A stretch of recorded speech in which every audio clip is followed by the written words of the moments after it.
you're not there. I give you my love, but you don't care. So what is right? What is wrong? Just give me a sign. What is love? Baby, don't hurt me. Baby, don't hurt me no more. What is love? Baby, don't hurt me. Baby, don't hurt me Please. no more.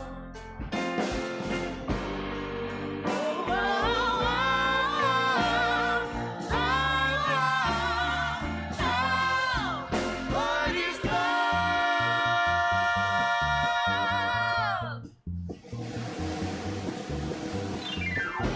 Now I don't know why you're not there. I give you my love, but you don't care. So what is right and what is wrong? Just give me a sign. What is love? Baby, don't hurt me. Baby, don't hurt me no more. What is love? Baby, don't hurt me. Baby, don't hurt me no more.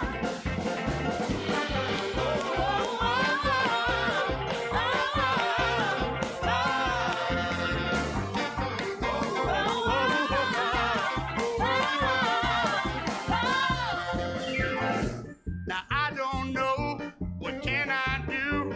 What can I say? It's all fail. I know we're one, just me and you. I can't go on. What is love? Baby, don't hurt me. Baby, don't hurt me no more. What is love? Baby, don't hurt me. Baby, don't hurt me no more. I want no other. No other lover. This is our life. This is our life. When we're together, I want you forever. No, no, no, no, no. I'm in love. What is love? Baby, don't hurt me. Baby, don't hurt me. Baby, don't hurt me. Baby, don't hurt me No more. What is love? Baby, don't hurt me. Baby, don't hurt me. Don't hurt me. Baby, don't hurt me No more.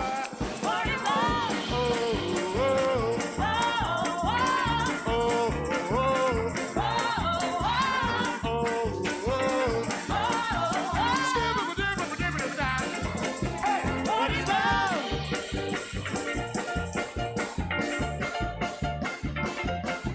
What is love?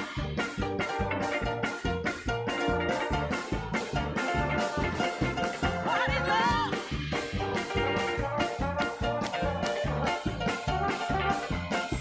What is love?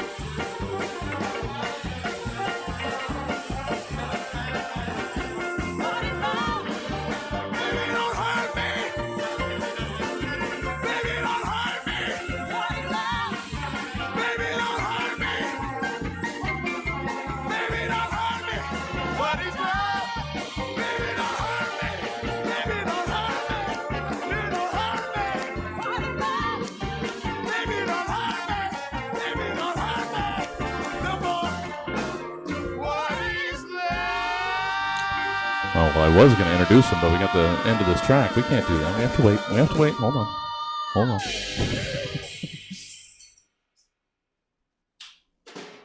Welcome to the Stab Comedy Theater. It's time for Squeak. Please welcome to the stage your host, Paul Doyle.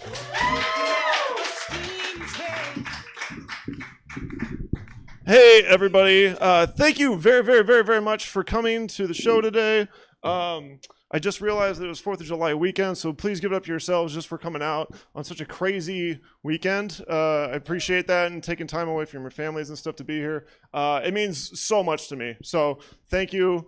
That was the cue to clap.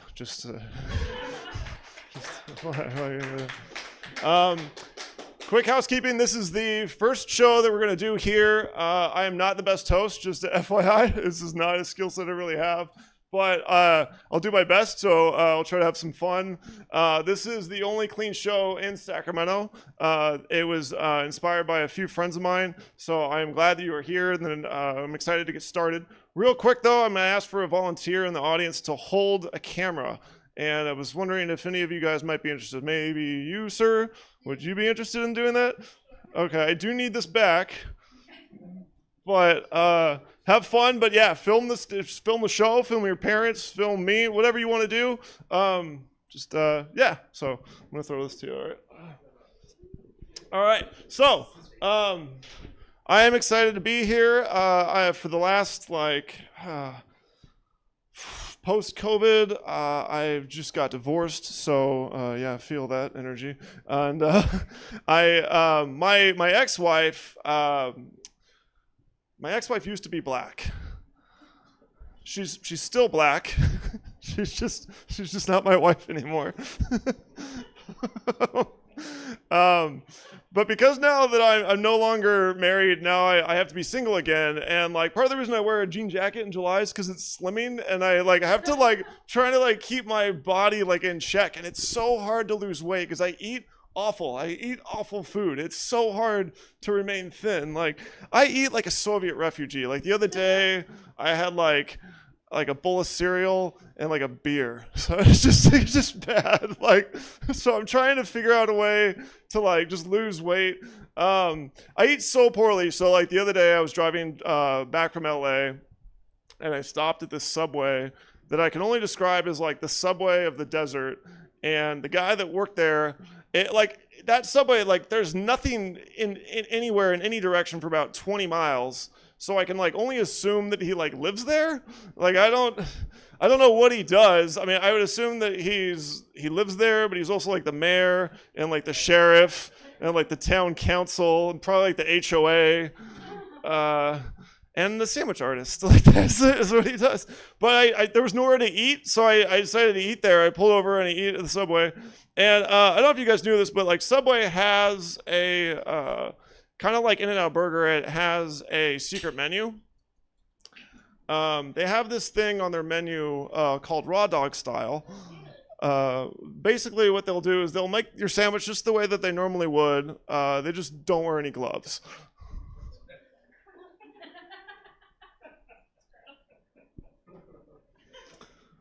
And when a guy makes your sandwich without gloves, you start to notice things about their hands that you wouldn't have noticed before. What happened to that Band-Aid that he had on his line? I never noticed that wart before. It's just, is that a thumb ring? There's just things that are, and here's the worst part. It's I still ate the sandwich. That's the part that was. Yeah, my food things it's getting gross. I have to rotate taquerias, so the people that work there don't see me every day. It's getting bad. I've been going to Chipotle a lot. I really don't like Chipotle. I don't know what your guys' thoughts are on Chipotle, but I find Chipotle to be incredibly overrated. I like their guacamole. That's it. So I go there. I think of all of Chipotle as just the walk to guac. That's the whole thing. That's what I think of it as. Yeah, but the other day I went there and I asked them, I was like, can you put 2 scoops of guacamole on the burrito? And the lady who was making them, she just kind of gave me this blank stare. And then she goes, I've never done this before. And I'm I can't be the Christopher Columbus of guacamole. There's no way. This is the first time that anyone's ever asked for this. I was how hard it could be can you just, I wanted to tell her, how you just slop the guacamole and then just charge people $10? Can you just do that again? It's, how hard is that? And she was looking at the register, and I could see her brain working, the Common Core math just cranking away. She couldn't figure it out. The manager had to get involved. And he's sir, we do not, this violates our corporate guac policy with this. This is dumb. This is what I want to do. Next time I want to go to Chipotle, I want to order a quesadilla, no meat, no cheese, Only guacamole. I imagine, like, when I get to the register, they're like, "Sir, your quesadilla is $40." So that's the most expensive food ever. So now that I'm dating again, I do not like dating because I do not feel manly. Like, I am not a person who's like, I don't consider myself like a man's man. Like, I have this beard, but like I had to go to Walmart and get like beard pills to grow this beard. Like, I don't feel manly. Like, you guys know the kind of guy that I'm talking about that just always has like a pocket knife on them. Like, there's just that guy, or he wears like cargo pants, or those dudes that wear like hiking shoes casually. Like, it's just, I'm so not that dude that I don't know. I want to be manly. I really do. Like, I have an idealized version in my head of what that is. And my brother-in-law, Jeff, he's a firefighter for the Pasadena Fire Department.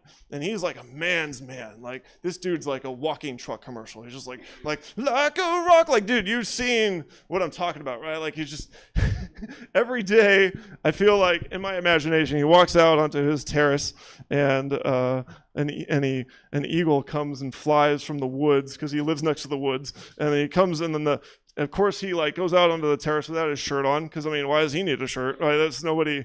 And the eagle comes, and he flies, and he like lands on his back, and it like forms into a tattoo. Like, it's just, this is the kind of guy. He's just so manly. Like, I'll break it down. Have you guys ever seen a guy who was like so manly that he had 2 Adam's apples?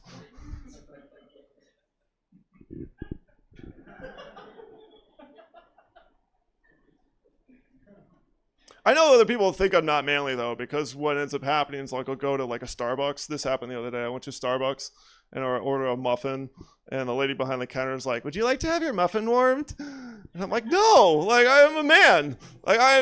Do you think that like Lemmy from Metallica or Lemmy from Motorhead would like get his muffin warmed? Like these Lars Ulrich from Metallica get his muffin warmed? No, like I want you to like put it in the back in the freezer, and then like I want to break a tooth. That's what I'm trying to say here. Like I throw it into like a pile of wolves, and I have to go get the muffin, and then I emerge shirtless and bleeding to have this. That's what I'm talking about. Like, that's the kind of manly. Yeah. Can I ask a few of you guys? May have, do you guys have property? Do you like own an apartment? Do you buy a house? Like what do you guys got going on? Just tell me your whole financial. Oh, really? Wow, that's insane. Well, that's one of the most manly. Do you do it without a shirt on? Is that how you?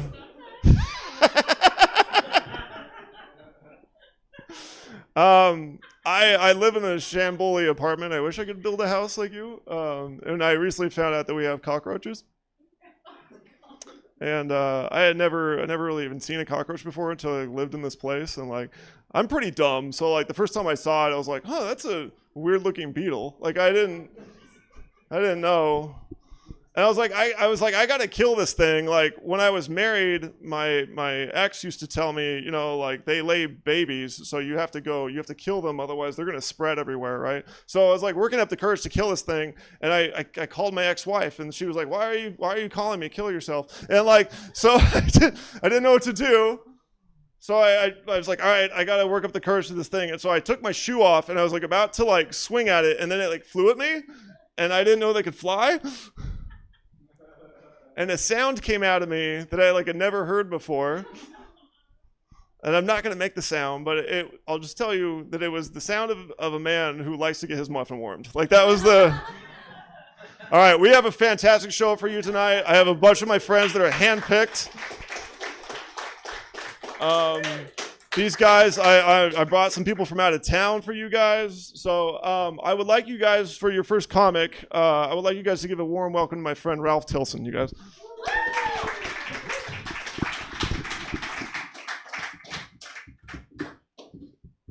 Please, one more time for Paul. Yeah. Fuck yeah. You guys are great. Amazing. We got a bunch of really funny people here tonight, and I am super excited to be on the same show as them. So I thank you all for coming. Anyone else like really hot? like really uncomfortably hot. Not here. This place is actually nice, but earlier I was just standing and my watch was like, "Do you want to record outdoor workout?" No. Am I in danger of being caught on fire right now? It's too hot. You guys seem pretty chill. Any weed smokers?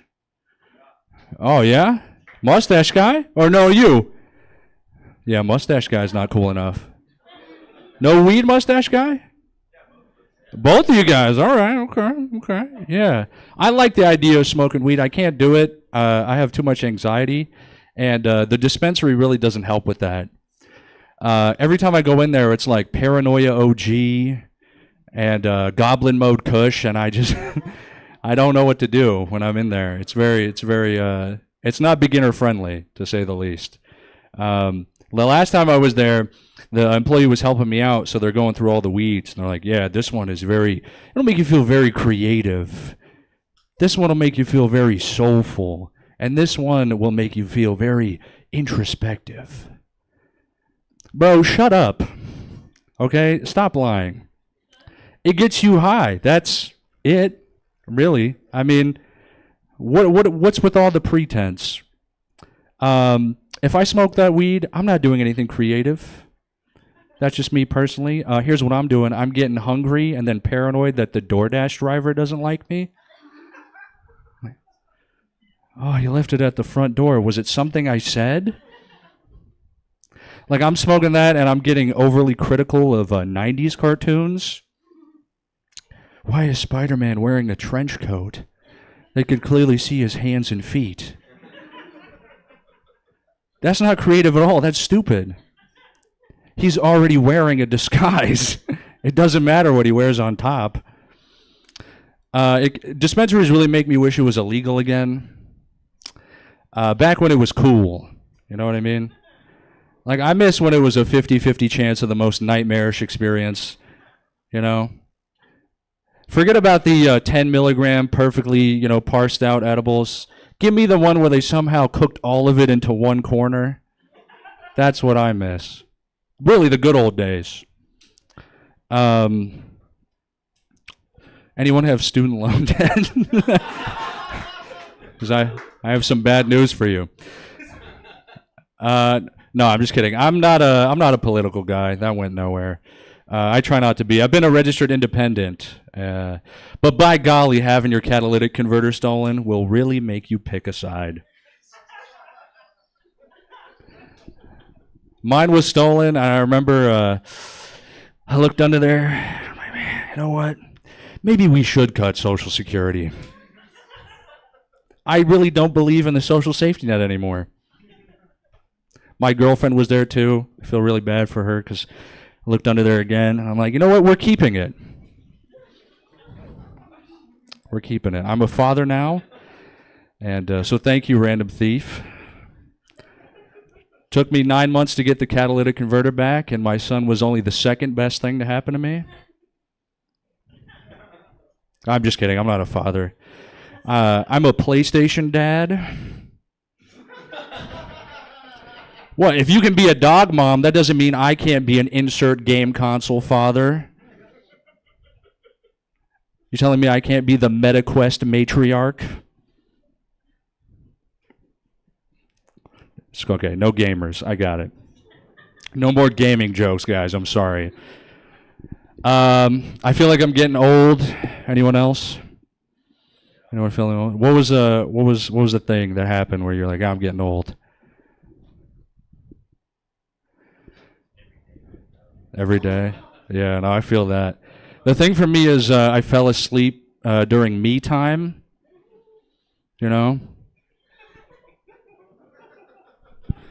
Wake up, soldier. Get back in the fight. Please get Paul Doyle.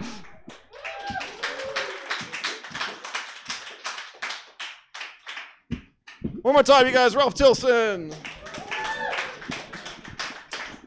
I couldn't do it, you guys. I couldn't wear the jacket anymore. I couldn't be the cool stepdad. It's too hot. So then your next comic that I have coming to the stage, he's a musician. He's also a magician. very funny, one of my good friends. Please welcome to the stage Roman Spinelli. Thank you. One more time for your host, Paul, everybody. He's doing a great job.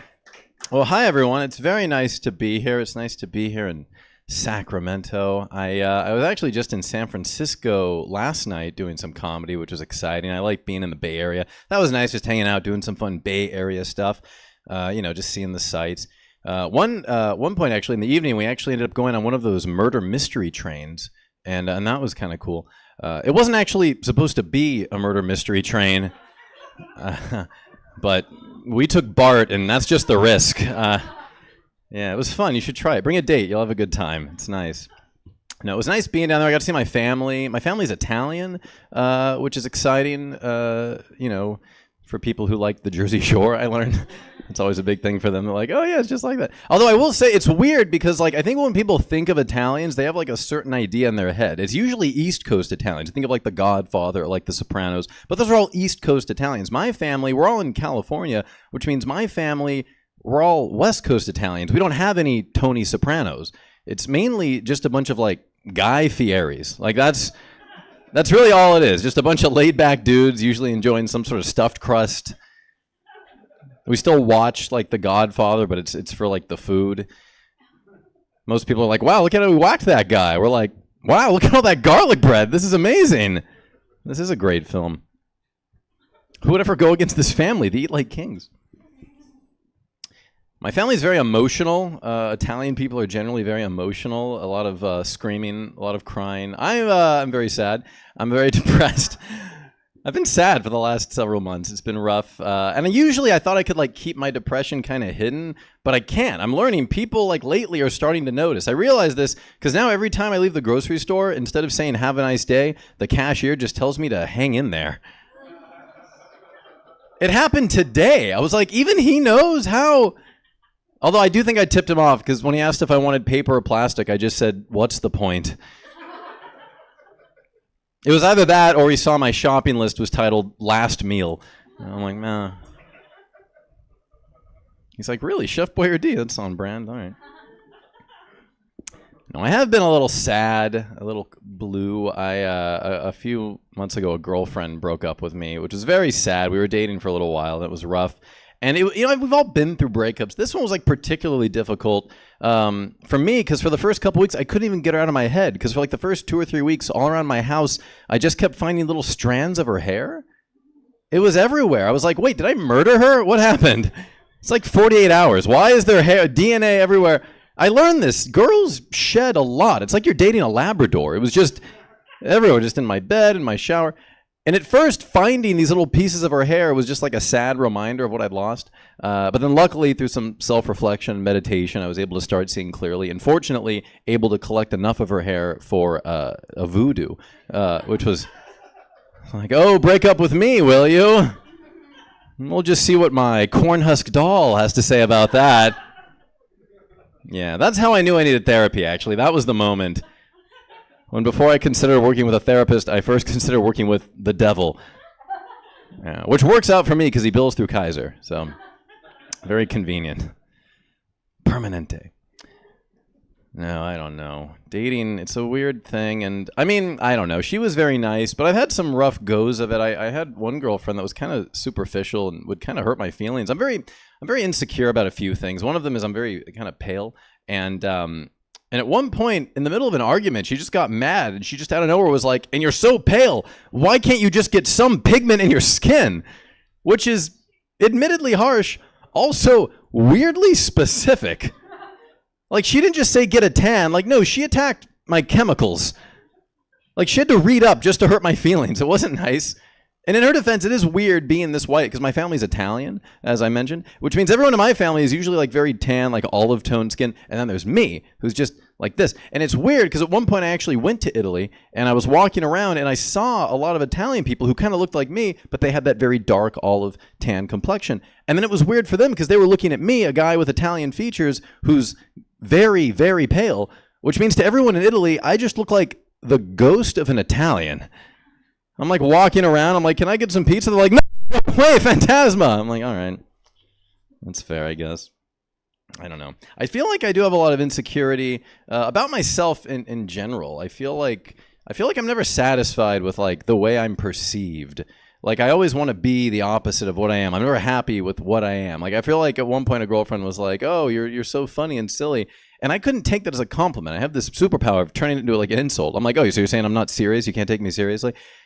And then I realized even if she said the opposite, I wouldn't be satisfied. I'd be like, "What? I'm not silly and fun." And I realized it's like I never want to be the thing that I am. I want to be this guy that doesn't exist who like fits every occasion. Like I'm so insecure. I want to be the guy who's like silly and fun, but I also want to be the guy who's like edgy and aloof. But then I also want to be the guy who's like thoughtful and sincere. But then I also want to be the guy who like doesn't pay her any attention, like forgets about her. And then I want to be the guy who like checks up on her in the morning, like, "Hey, good morning, hope you slept well." And then I want to be the guy, "Forget about you, I can date anyone I want." And then I realized that guy looks crazy. Like that guy looks insane. Like for whatever reason, I want to be the type. I want to look like the before and after of like a Prozac commercial. That's my goal for some weird reason.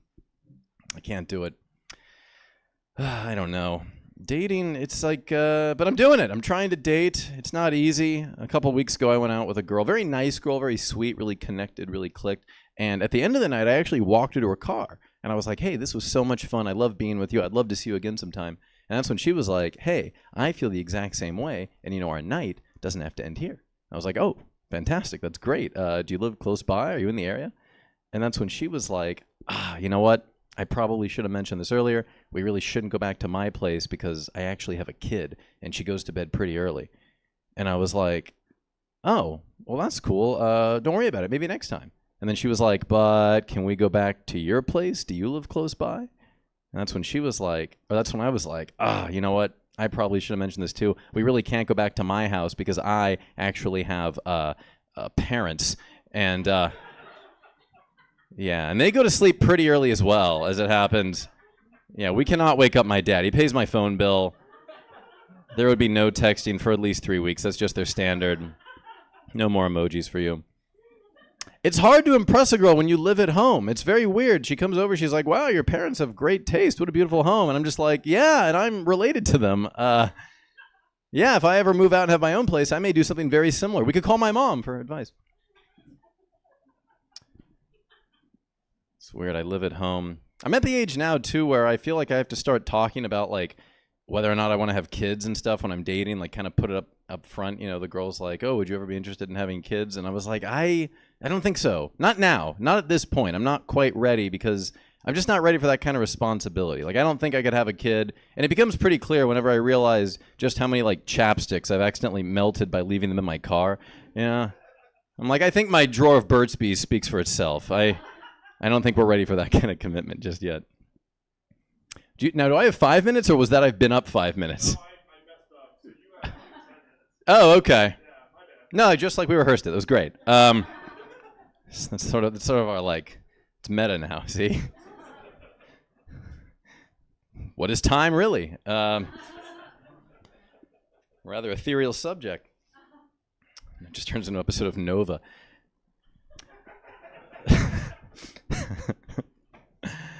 So, anyway. Yeah, but I don't know. Chapstick. What a crazy... I know. It is weird living at home. That's the other thing, too. I'm living at home. I have to tell people, I'm like, I don't think I can have a kid. I'm kind of still the kid at this point. I don't know how to make that transition.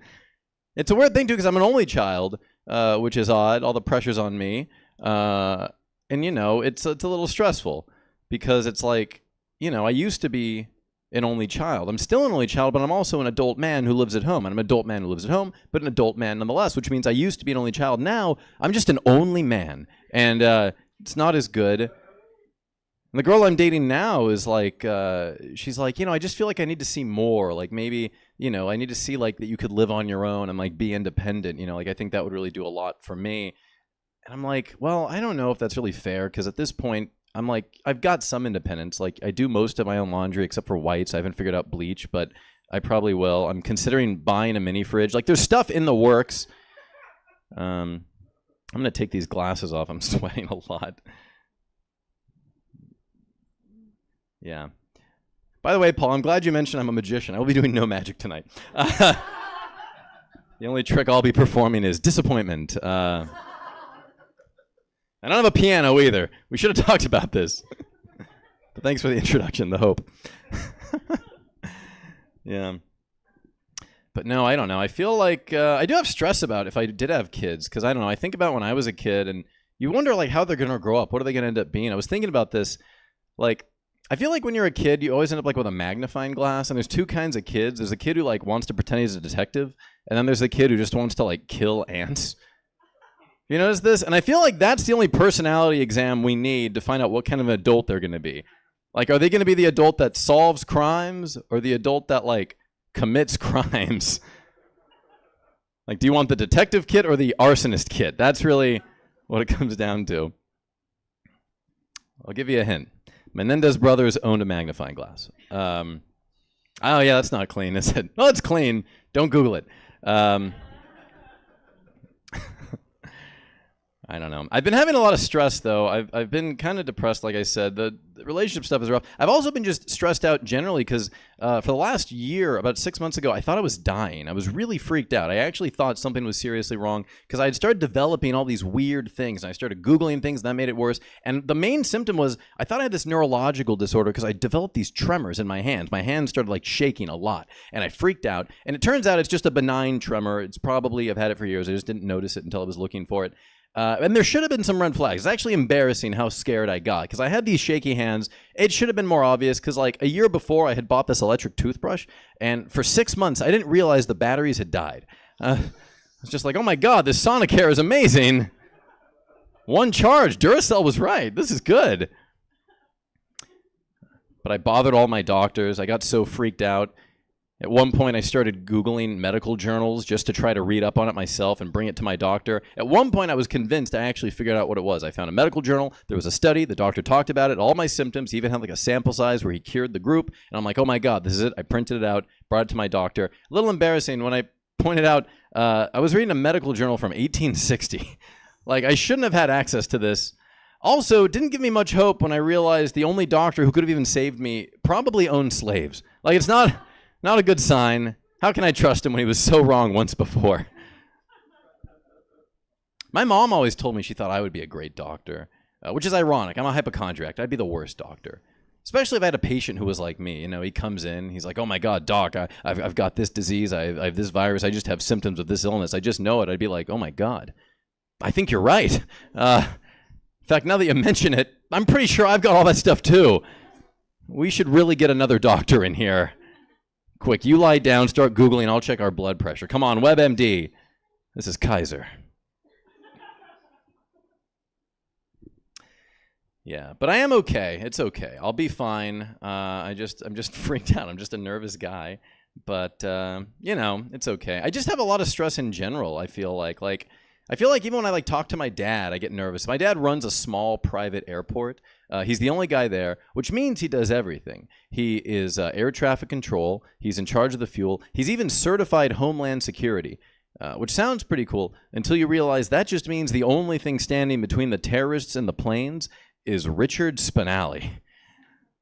Like, I don't have much hope for this now. I'm like, did they give you anything? Like a weapon? Do you have a badge? He's like, I have a sticker. I'm like, all right, I don't know if that quite... I'm like, a weapon, a knife? Okay. He's like, well, they gave me a telescoping 2-foot baton. I'm like, all right, I guess that sounds like a weapon, but only until someone breaks off a 3-foot branch. Then the terrorists win, I guess. They just get the planes. He tells me horrifying things, like how once a week he'll walk the runway with a styrofoam cup, and by the end of it, he's able to fill that cup with loose nuts and bolts and springs that fell from aircraft. Yeah, horrifying. Like, it's never a good sign when your airport lost and found is just parts from other planes. Just like, hey, there's my propeller. I was looking for that. Now I can take off. Now how am I doing on time, Paul? I'm all freaked out about the time. You already Oh, God. Oh, man. Okay. Where was I? Oh, yeah. Sadness. I went to the chiropractor today. I don't know if... Can you guys tell? I've been, kind of oriented downward because my neck's been, in this weird... I have this thing called the pillow cube. Have you guys heard of this? It's this... It sounds made up. It's a thing for side sleepers. You sleep on your side, and it keeps your head in alignment. But I rolled on my back, and so it just had my head, jolted forward. So now I'm, this freak where it's just, my head's just forward. And then I go to the chiropractor, and he's like, yeah, you should get a new pillow. And then he said something I've never had before at the chiropractor. He goes, "All right, stand still. This is gonna suck." I'm like, "What?" He goes, "Just relax." I'm like, "No, you can't tell me to. You can't say relax followed by it's gonna really hurt. Here we go." Anyway, so my head's been downward, and as I was leaving, my mom was like, "You can talk about it on stage." I was like, "Yeah, maybe." Now, what's going on here? I notice you're filming. Is this for like a home video for later? You're gonna relive the highlights? Oh, hello. I wish we were underwater. For your mom? Maybe it sounds like my mom. Are you the guy who builds his own house? Or who's building his own house every day? Do you you're the guy who is on a ladder with nails in his mouth, right? Just you do that, you keep nails in your mouth. I don't know, it always seems like a circus trick or something. It seems dangerous, I don't know. Yeah, I'm afraid. In general, really. And I'm sweating so much. That's the problem with the sun. I have the weather app on my phone. I don't like this thing at all. I clicked on it today. It said, today's temperature, the high will be 102. And then I clicked on it again. It's like, but it'll feel like 101. Ooh, what a deal. Also, don't tell me how to feel. I don't like that. You don't own me, phone. Not yet. This AI is getting out of hand.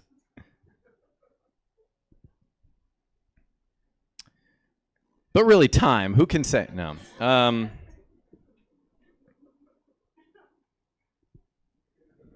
Aliens. I'm just topics I've been thinking about. Are you guys afraid of the aliens?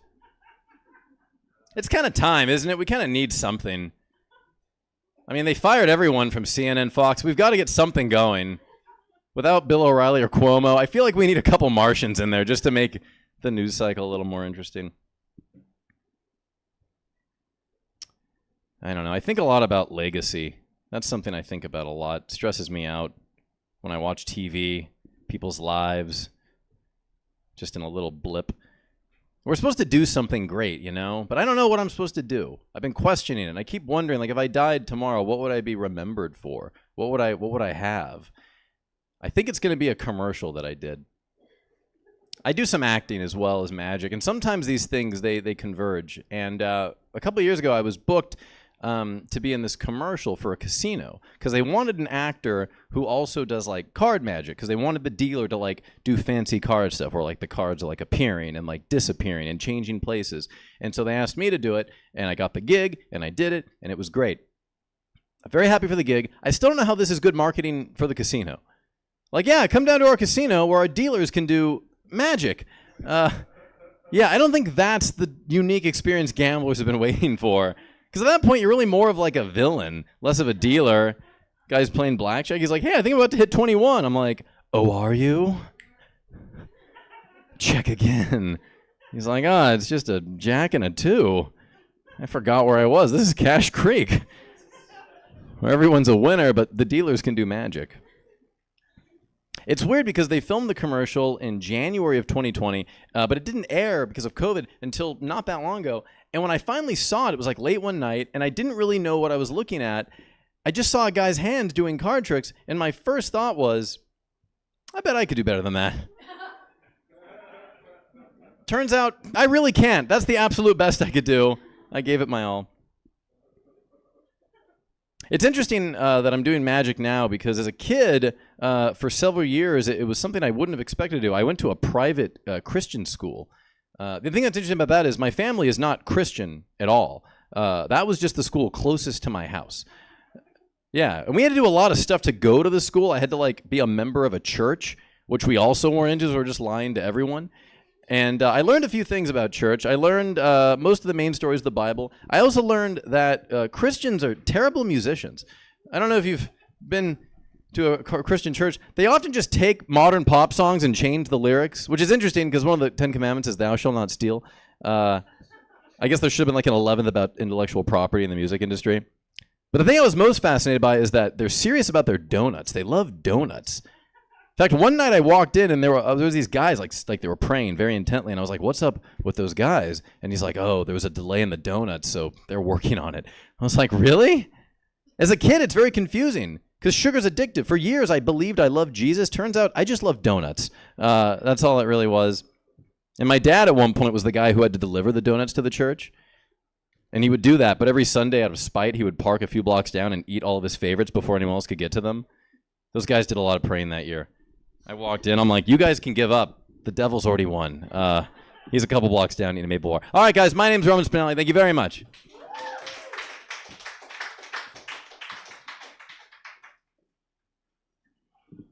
One more time, my friend, Roman Smelly. I told you it was not the best host. See, I set the expectations very low so that I could fail even further. So if you guys will please welcome the very funny Morty Stein.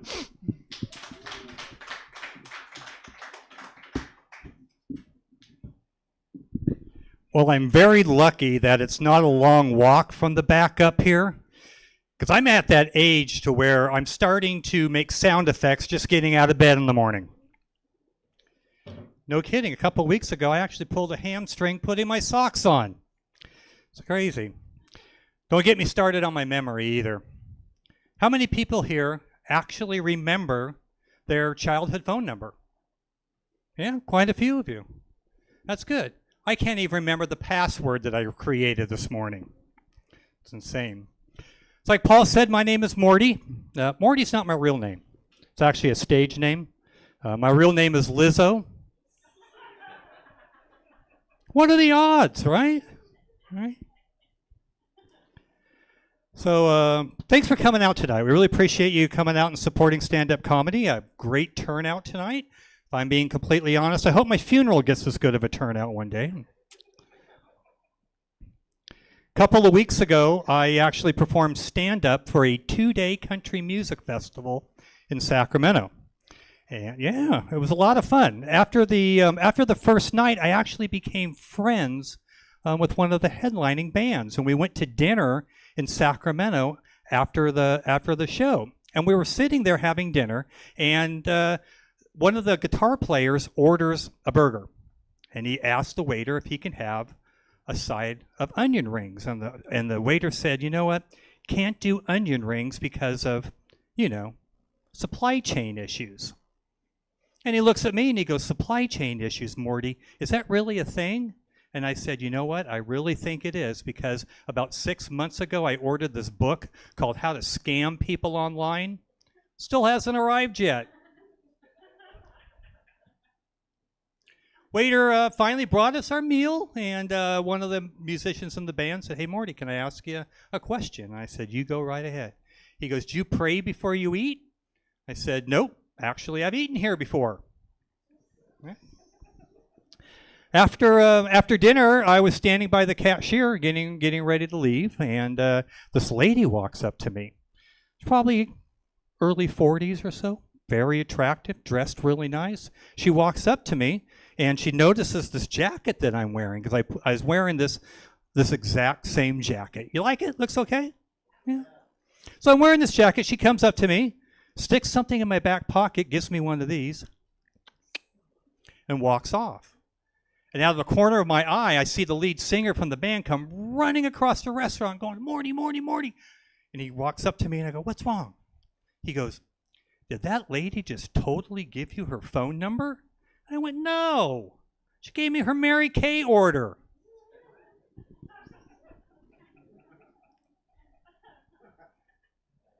And at first I was kind of offended. I mean, thinking that I would be a Mary Kay salesman. I mean, if you sell Mary Kay, that's okay. It's a good job. They make a lot of money. But I don't know why. I just kind of thought I was offended. So I just kind of raced out of the restaurant, got my pink Cadillac, and I drove off. Roman, I heard Roman talking about a little earlier, talking about not sure if he's going to have children. And it's interesting because I found out recently that there's a lot of people that are actually waiting till they get older to get married and have children. Case in point, I mean, let's go to the extreme. Look at Robert De Niro. Robert De Niro just actually had his 4th child at 79 years old. And his buddy, Al Pacino, is about to become a father again at the age of 84. Isn't that crazy? Now, people my age, we already have kids, and we're not thinking about having more children because the children we have, we're getting ready to send them off to rehab. But I have a child, I have a son, and I like being a parent. I like being a parent. When I found out that I was going to be a father for the very first time, very excited. But I'll be honest with you, the first trimester of the pregnancy is pretty brutal. Pretty brutal. The food cravings, the wild mood swings, the nonstop crying, and it was no picnic for her either. Our son, he's a bit older. He just turned 30 years old, and he got his first tattoo recently. Very first tattoo. And I asked him, I said, "Are you going to have more tattoos?" And he said eventually he wants to get what is called a full sleeve tattoo. If you don't know what a full sleeve tattoo is, it's tattoos all the way down the arm, from the shoulder all the way down your arm. Wants to get a full sleeve tattoos. Now, I come from a generation, ladies and gentlemen, that when I was younger and I would see people with full sleeve tattoos, I would think, wow, I bet that guy is a biker in a biker gang that would do anything, would kill for their club. Nowadays, here we are in 2023, I see a guy with just covered in tattoos, and I go, wow, I bet that guy makes a great cappuccino. And piercings. They're piercing everything these days. Talked to this young gal after a show one night, and I noticed she had a little piercing in her nose. Looked all fine and dandy and stuff. All real fun and games until you sneeze really hard and put somebody's eye out. And they're piercing their nipples. What is wrong with this world? Piercing nipples. I mean, that's crazy. I mean, I would never. I mean, mine are clip-ons, but I mean, my point is, express yourself. Express yourself. It's great to be here at Stab Comedy Theater in Sacramento. I was actually born and raised here in Sacramento. Yeah, I was. Don't live here now, but a lot of people ask me, because I travel a lot doing corporate stand-up. And a lot of people ask me, especially from like in the Midwest, whereabouts in California is Sacramento? And I usually tell them, it's right in the middle between Sacramento, or between San Francisco and Lake Tahoe. So if you looked at Sacramento on a map, it's right between two more fun places to be. Sometimes people will say, well, since you're from Sacramento, Morty, tell us some fun facts. Well, as we all know, Sacramento is the capital of California, where we make all the laws pertaining to the state. Some are good. Some are head scratchers. Marijuana is legal. Plastic bags are a felony. Think about it, though, for a minute. You laugh at that, and that's okay. But think about it. California is the only state in the union where you can buy the wacky tobacco in a store and a plastic straw in a dark alley.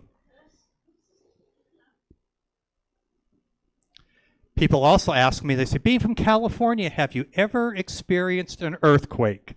Well, actually, I have. When I lived here, I experienced several earthquakes. One about a month ago. Remember that? About a month ago.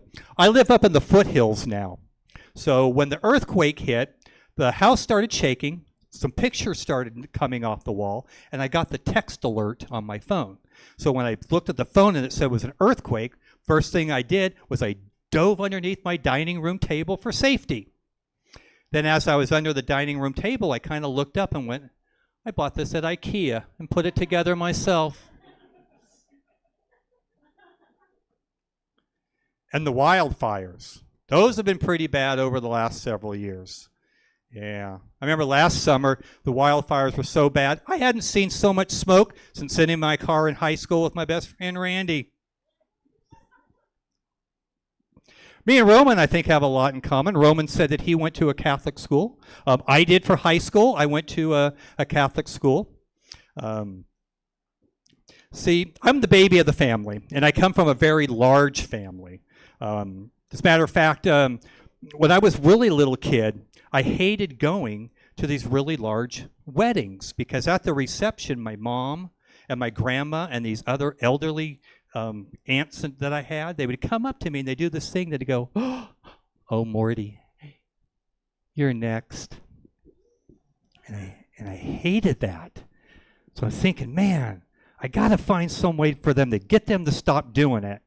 Then it dawned on me. I figured it out. Started doing it to them at funerals. Yeah. You're next, Grandma. Also, when I was a little kid, one morning I accidentally walked into my parents fooling around. And that was traumatizing. Don't think they saw me. So I just closed the door and I walked out. Walking down the hallway, my sister Marilyn was there. She says, "What's Mom and Dad doing?" I said, "I don't know what they're doing, but whatever it is, Dad's winning." Like Roman, I went to a private Catholic school because, see, when I was younger, I didn't get my growth spurt until I was after high school. As a matter of fact, my freshman year of high school, I was 4'10", 90 pounds. And the public school that I was supposed to go to was in a pretty rough neighborhood here in Sacramento. So the summer before I was supposed to go to high school, my dad comes home and he goes, "Morty, pulled some strings for you, got you into Christian Brothers." And I said, "Really?" He goes, "Yeah. What's wrong with that?" I went, "Christian Brothers is an all-boy private Catholic high school." He goes, "Yeah, I'm sensing you have an issue with that." And I said, "I'm sensing you didn't tell them we're Jewish." But it all worked out. It all worked out. Christian Brothers is a great school. I had a great education. They accept everybody, all walks of life, all faiths. It all worked out. I just figured I'd just go in there, lay low, not say a word. Took them all 5 minutes to find out that I was Jewish. And I'll tell you how they found out. Apparently, on the first day of school, you check into the office, they give you your school schedule, and then you have to go into the chapel and take communion. Now, let's back up a couple minutes. Remember, I'm Jewish. I've never taken communion before. So this is going to be interesting. So I'm standing in the back and I'm watching all the other students do their thing, taking communion. I figured, I'll figure it out. So it's my turn. So I walk up to the front. I kneel down. Priest takes the wafer, puts it in the wine, puts it in my mouth, and he says, "This is the body and blood of our Savior Jesus Christ." And I responded, "Mazel tov." Christian Brothers is a great school. At the time when I went there, it was an all-boys school, and we did have school dances. We did. What we did is we partnered with the 2 girl high schools that were in the neighborhood. One was St. Francis High School, St. Francis Troubadours, and the other one was Bishop Minogue. If I remember correctly, it was the Bishop Minogue Angry Virgins. A lot of great things about going to a private school, but I'll tell you the most absolute number one best thing about going to a Catholic private school, we got more holidays off than the traditional schools did. No kidding, we did. Matter of fact, sophomore year, we actually got an entire week off of school because they canonized a new saint. They did. So me and my friends thought, if it's that easy to get a week off, maybe we'll start making up our own holidays. So we did. Every Friday, we started taking off, started cutting school. Every Monday, we get called into the principal's office. One Friday, we cut school, get called into the principal's office. Principal goes, "You guys cut school. Where were you?" We didn't cut school. We were out celebrating the holiday. He goes, "Holiday? There was no holiday last Friday." "Oh, yes, there was." And he goes, "What holiday was that?" I go, "We were celebrating the birthday of our Lord and Savior, Pope Paul McCartney." Didn't believe it. He didn't believe it. Our family, we're into dogs. We're a big dog family. Any dog lovers here? Yeah, quite a few. Okay. So we have 2 rescue dogs. The oldest one is a 12-year-old Chiweenie named Fender. Fender is a Chiweenie.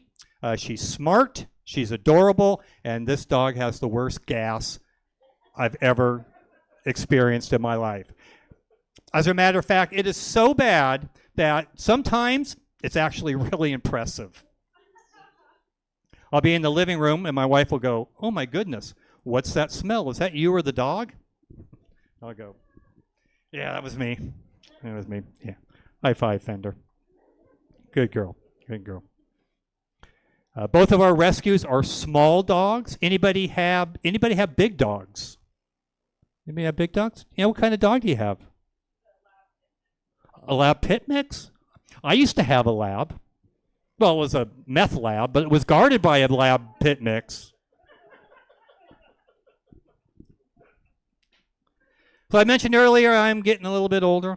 Just had a milestone birthday. I'm in my 60s now, and I don't like the term over the hill. I prefer youthfully challenged. That's my jam. I was having lunch with a high school buddy. We share the same birthday. And he was telling me, he goes, "You know what, Morty, don't worry about it. Relax. Embrace it. Gray is the new blonde. 60 is the new 40. And I'm thinking, you know what? That could be. That could be. But you know, when you start to get a little bit older, you need more doctor visits. So I made an appointment with my regular doctor for just a routine checkup. Doctor said to bring in a fresh urine sample. I said, "Man, that's weird coming from my dentist." But when you start to get a little bit older, you got to start taking care of yourself. You got to start taking care of yourself. You got to work out. You got to eat right. So I just wanted to lose a little bit of weight. So I started dieting a little bit, changed my diet, started eating more salads. Next thing you know, there's a recall on lettuce. So I started changing my diet, and I started reverting back to my old habits, started eating cheesecake. Never been a recall on cheesecake. You can Google that. Dieting's just a part of it. Got to exercise. Got to work out. Working out's hard. I don't like to work out. The only reason I work out is because, I just want to get in shape. I want to look good. I want to look good for my wife. I just really want that smoking hot body, But I hate working out because the gym that I work out at has all these different machines, and I have no idea what they do. No idea what they do. Case in point, I'm working out a couple of weeks ago. This guy walks up to me. I'm standing in front of this machine. This guy walks up to me. Looks like he's pretty decent shape. Goes up to me and he goes, "Hey, bro, done with that machine right there?" I said, "I sure am. 3 sets, maxed out right there." And he goes, "Really?" I said, "Yep, you betcha." And he kind of leaned in and he goes, "Dude, you realize that's the water fountain?" It's kind of embarrassing. It's also embarrassing because the gym I work out at, there's a lot of hotties at the gym. So I'm always doing stupid things trying to impress them at my old age, which is not a good thing to do. I don't recommend you doing that. And it's embarrassing, especially when you don't know what all these machines do. So I asked one of the trainers. I said, "Can you help me?" She goes, "What do you want help with?" I said, "Look, can you help me find a machine that'll work for me to help me impress all of them?" And she says, "Sir, may I suggest the cash machine?" So my wife and I, we've been married 32 years. Long time. Thank you. Thank you. Thank you. Since I do stand-up, I work weekends. So our date night is Tuesday nights. We usually really keep it simple. We either dinner or a movie. If we go to dinner, we usually bring our parents along because on Tuesdays, kids eat free. It's pretty smart. I say the secret to a successful marriage is because, we rarely argue. We rarely argue. But when we do, my wife wins half the arguments. My mother-in-law wins the other half. But they also say that the secret to a successful marriage is that you should marry your best friend. You've all heard that. Marry your best friend, right? So I was telling that to my high school buddy Randy the other day. Got really weirded out for some reason. Really weirded out for some reason. So I got to get out of here in a couple minutes. So just want to leave you with one last story. I travel a lot doing stand-up, and I was at a comedy festival in Phoenix, Arizona. And after the festival, on the first night, me and a couple of the comedians that I met went out to downtown Phoenix for some Tex-Mex, which didn't agree with me. Woke up the next morning, I had a really bad stomach ache. Could barely get out of bed. So I called my doctor at Kaiser. Kaiser doctor did a video appointment and said, where's the closest pharmacy? And I said, there's a Walgreens right across the street. He goes, great, I'm going to call you in a prescription. Clear you right up. I said, all right, what are you going to give me? He goes, I'm going to call you in an overnight laxative. You ever had one? Yeah, who said yes? Aren't they great? Oh, man, whoever invented the overnight laxative deserves the Nobel Peace Prize. These things are amazing. They are amazing. Took it at 11 o'clock at night, 6 o'clock in the morning, had the most amazing bowel movement I ever had in my life. Problem is I didn't wake up till 7 o'clock in the morning.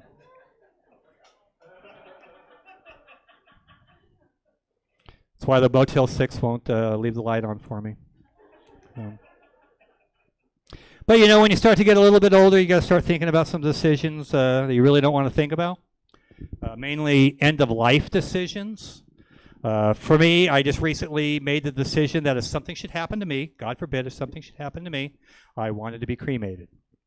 So I told my wife, I said, honey, I want to be cremated. She said, great, how about Tuesday? But it'll all work out. It'll all work out. If something should happen to me, she knows that I want to be cremated. And one way or another, I will get that smoking hot body. Thanks for coming out, ladies and gentlemen. Appreciate it. Thank you. One more time, you guys. Morty. All right. So, real quick, some housekeeping. My young friend, I would like the camera back if I could. Sir, what was your name? John. Can you guys give a round of applause for John? John, this is not for naught. If here at the Squeak Show, I like to support child labor, and if it's okay with your parents, I would like to pay you some money. If that would be all right, would that be okay? I was gonna give him like $20. Is that? Felt like that's fair. That's more than the minimum wage, right? Like that's more than you would get at a job. So I mean, you don't have $15. Is what? It's $15. Is that the minimum? Well, anyways, you earned it, man. So thank you. All right, so you guys, this is the first show that we've done. I think the next one's in September. I wanted to thank all you guys for coming out on such a busy weekend. I did want to plug, they're trying to fix the air conditioning in this place, and if you would go to, what was it, Jesse? GoFundMe. GoFundMe/Stab Comedy Theater. There you go. But I want to thank you guys so much for coming out, and hope you have a great night, okay? So thank you guys very much, and I'll see you later.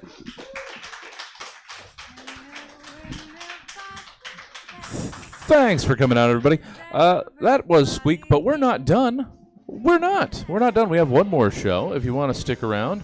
It's the Dr. Buddy Love Show. We've combined the clean comedy show with the sex-positive comedy show. It's the perfect pairing.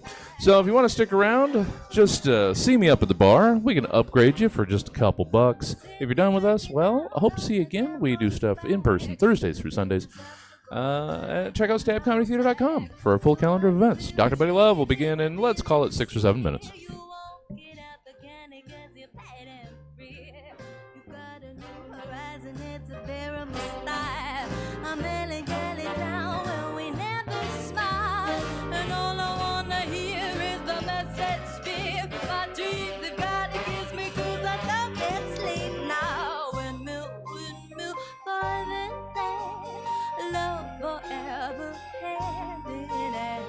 Take it all in on your stride. It is taking fully. Love forever, love is free. Let's turn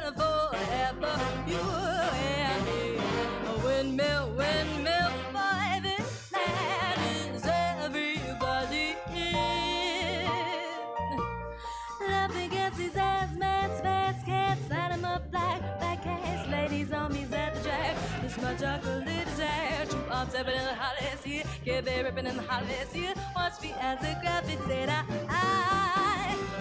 shall this small town with your sound. You in the break up out the dust. Can't fight with us with your town. You killing. So don't stop, get it, get. We are your captains in the city. Watch me navigate.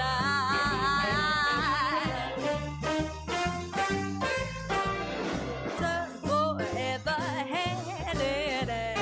Take it all in on your stride. Seeking for love forever. Love is free. Let's turn forever. You and me. Windmill, windmill, more than that. It's everybody.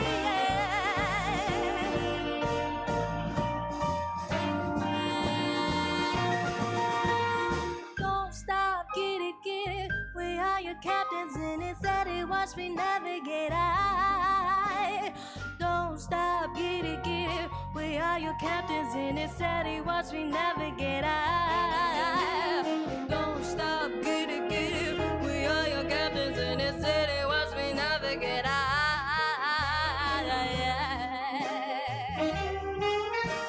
It's everybody.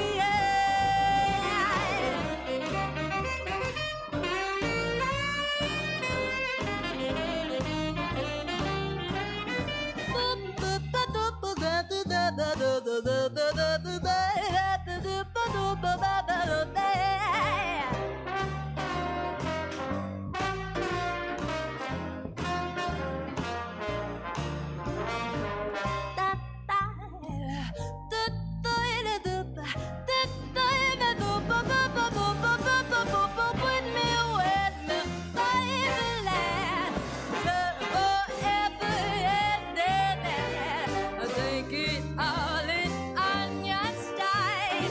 It is taken for and down. Forever, love is free. Let's turn forever. You and me. Windmill, windmill, private land is everybody.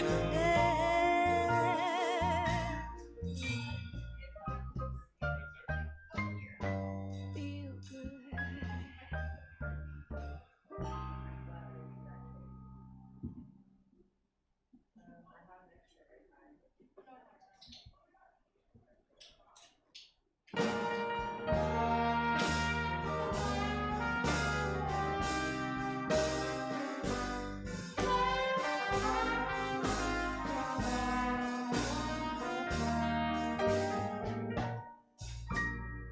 Slip inside the eye of your mind.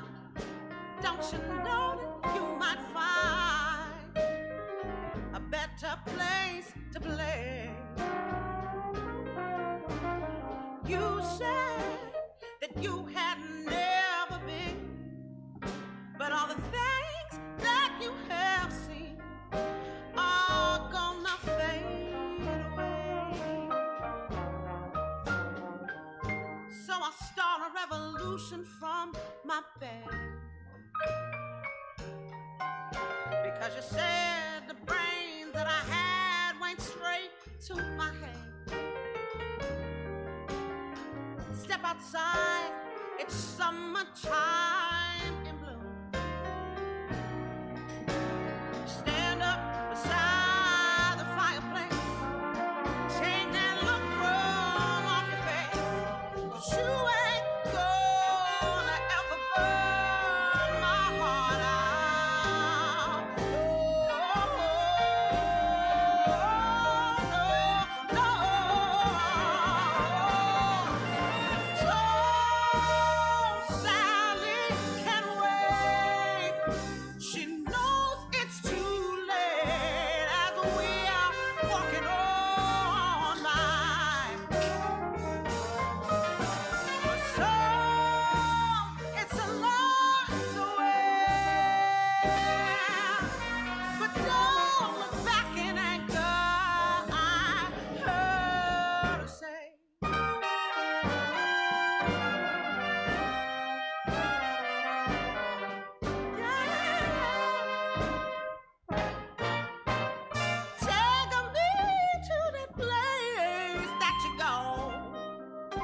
when nobody knows that it is not our day. Please do not put your life in the hands of a rock and roll band and just let it fade away. Oh, so I start a revolution from my bed because you said the brains I had went straight to my head. Step aside, 'cause it's summertime and blue. Stand up by the fireplace. Take that look off your face. You ain't never gonna burn my heart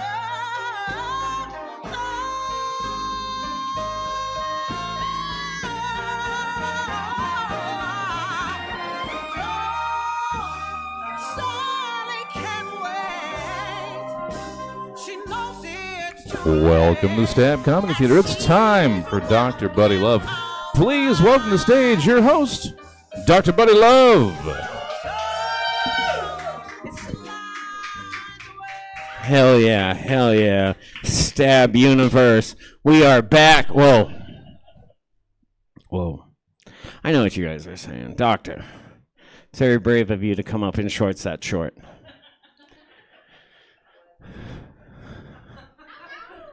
And you are correct.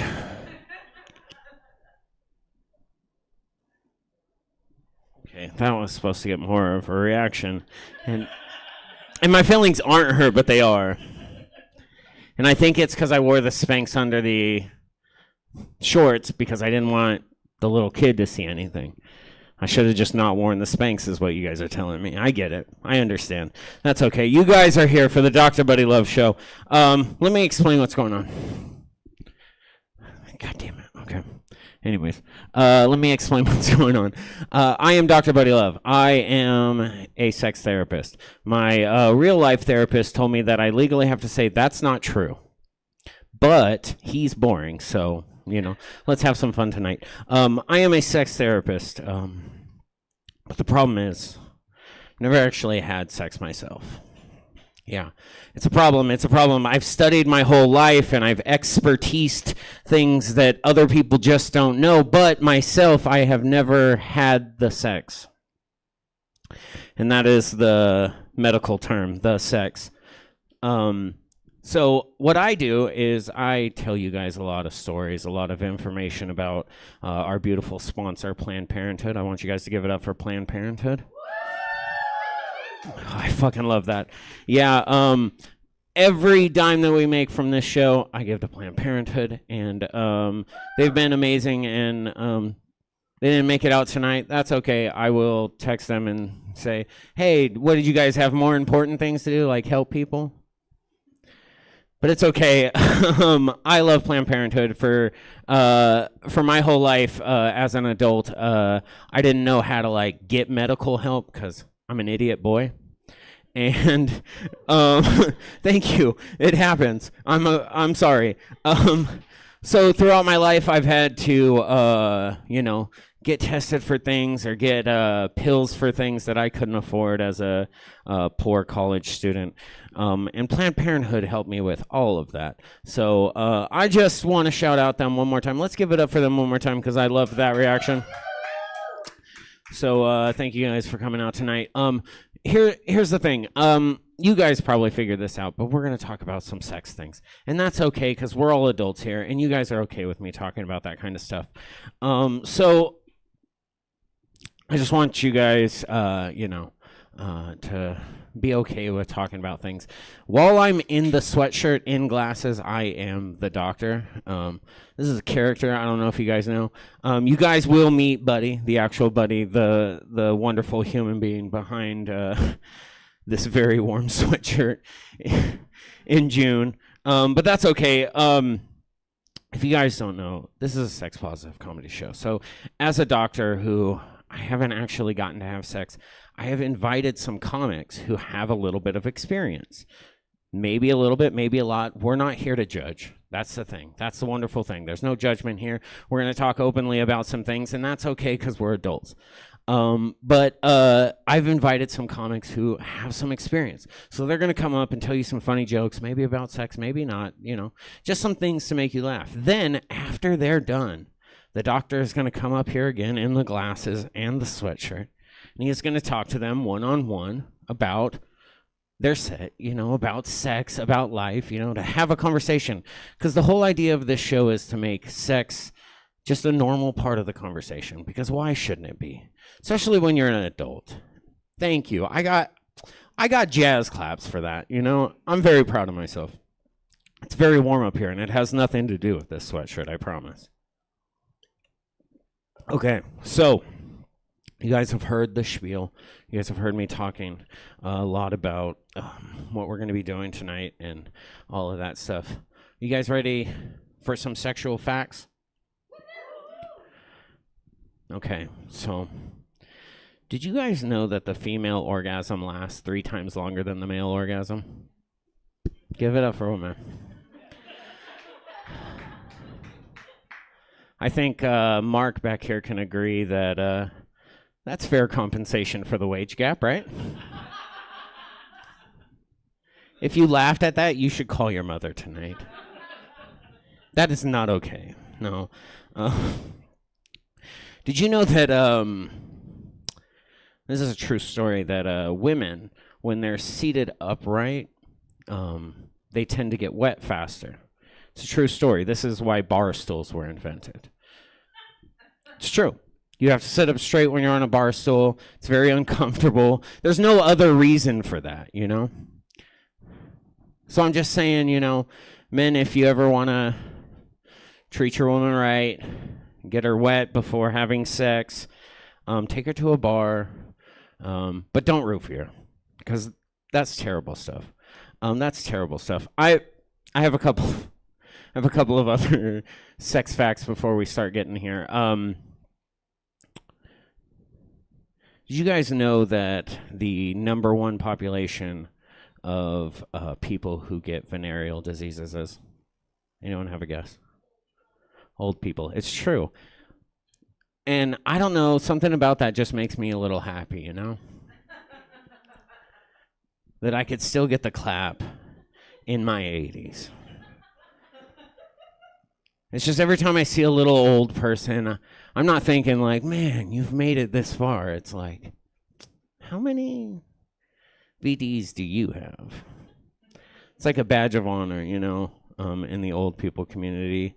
I'm going to go ahead and get into some comedy as Buddy because it's really hot, you guys. Oh. All right, welcome to the stage, Buddy. Woo! Give it up for Buddy, you guys. Thank you. All right. Oh, yeah. Hell yeah. We did it, you guys. Okay, we'll put these up here. Yeah, the AC is back there. This is ridiculous. Okay, now I'm feeling it. Okay. It is very bright in here. And that's okay, because I shine brightest during when it's really bright outside. I don't know. All right, you guys. My name is Buddy. I am thankful you guys came out to the Dr. Buddy Love show. I have a confession to make. I'm a bisexual male. You guys don't have to clap at that. It's Pride Month. Even though it's the end of Pride Month, I feel like that was very disrespectful, but it's okay. It's cool. But I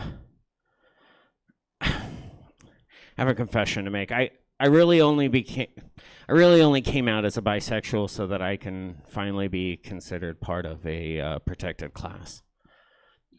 Hear me out. You see, I am Hispanic. My grandpa's very Mexican. I used to have to carry around a picture of him to prove to people that I'm not as white as the mayonnaise looks.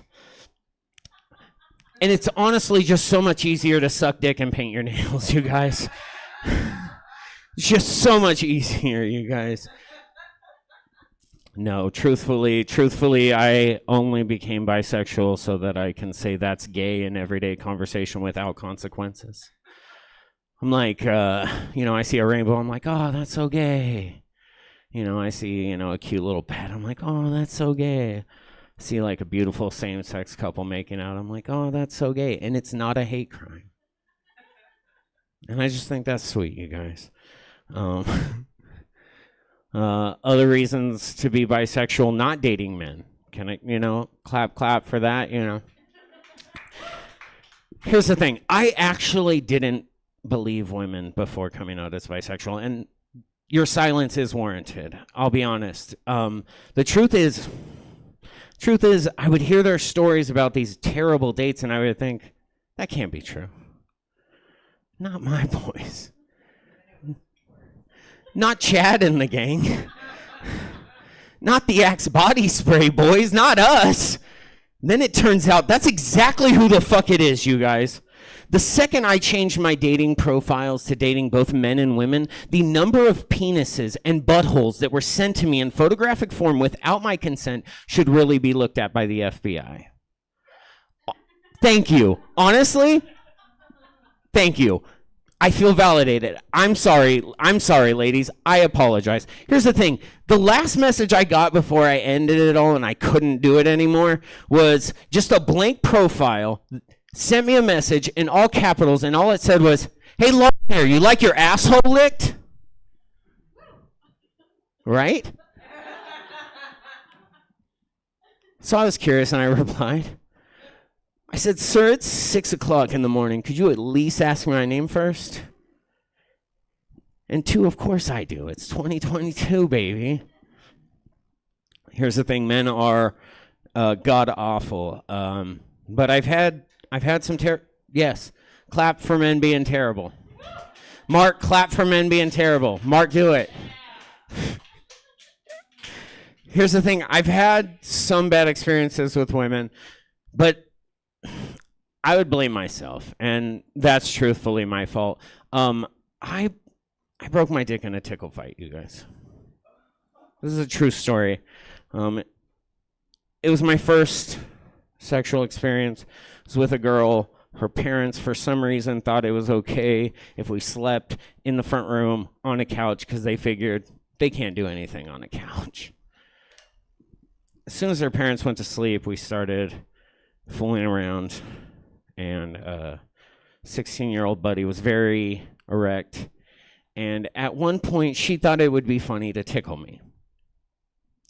And it was at that moment that my ticklish side came out, and I jolted off the couch and onto the floor, landing directly on my penis. Thank you. I need that sympathy because immediately the shock of pain and just anguish came through my mind. So I darted through her hallway to the back of the house into the bathroom, and I just started crying, sobbing. I was like, it's over and it's never gonna work again. It is. And it just got worse because my crying and sobbing woke her parents up. And so now I have her parents outside the bathroom asking me, what is wrong? And it's at that moment I crawl out the window. I drive home because I don't know where the hospital is. And I have to have my grandma drive me to the hospital to get a penis cast. Did you know they do a penis cast, you guys? That's a real thing. They do a paper mache volcano around the base of your penis. And for 2 weeks, you have to wear that. You don't. You don't. You wear basketball shorts every day. You have a boner every minute. I mean, I wish my boner looked bigger than it. It was just the base. But anyways, you get what I'm saying. It was terrible. But I lived through that. And that's probably my worst experience with a woman. Was it? It was. It was. We don't need to talk about that. Maybe later. Are you guys ready for your first comic? Yes, it's been real fun, right? I've been up here jibber jabbing. That's a word that they used back in the day.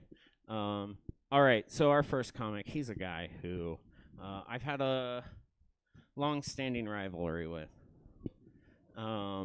He's a wonderful guy, actually. I've learned recently.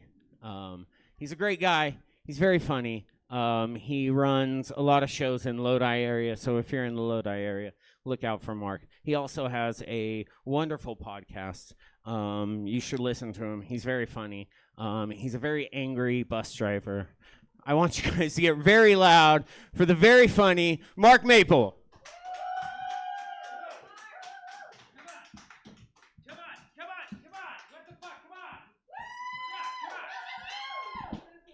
Let me tell you, this is my kind of crowd right here. I don't care what anybody says. This is my kind of crowd. This crowd's filled. We got sisters, we got aunts, we got nieces. Do we have any sisters, aunts? Nobody? You're not an aunt, niece, sister? Ma'ams? I was just trying. You're not part of any family at all? Okay, thank you. Why are you so quiet for a second there? No, I wasn't doing that corny shit. I actually meant like a sister. Loud and proud. We have one sister. What about an aunt of any case? Yes? Okay, we're finally, okay. A cousin of any kind? Now I'm just reaching. Okay, we have cousins here.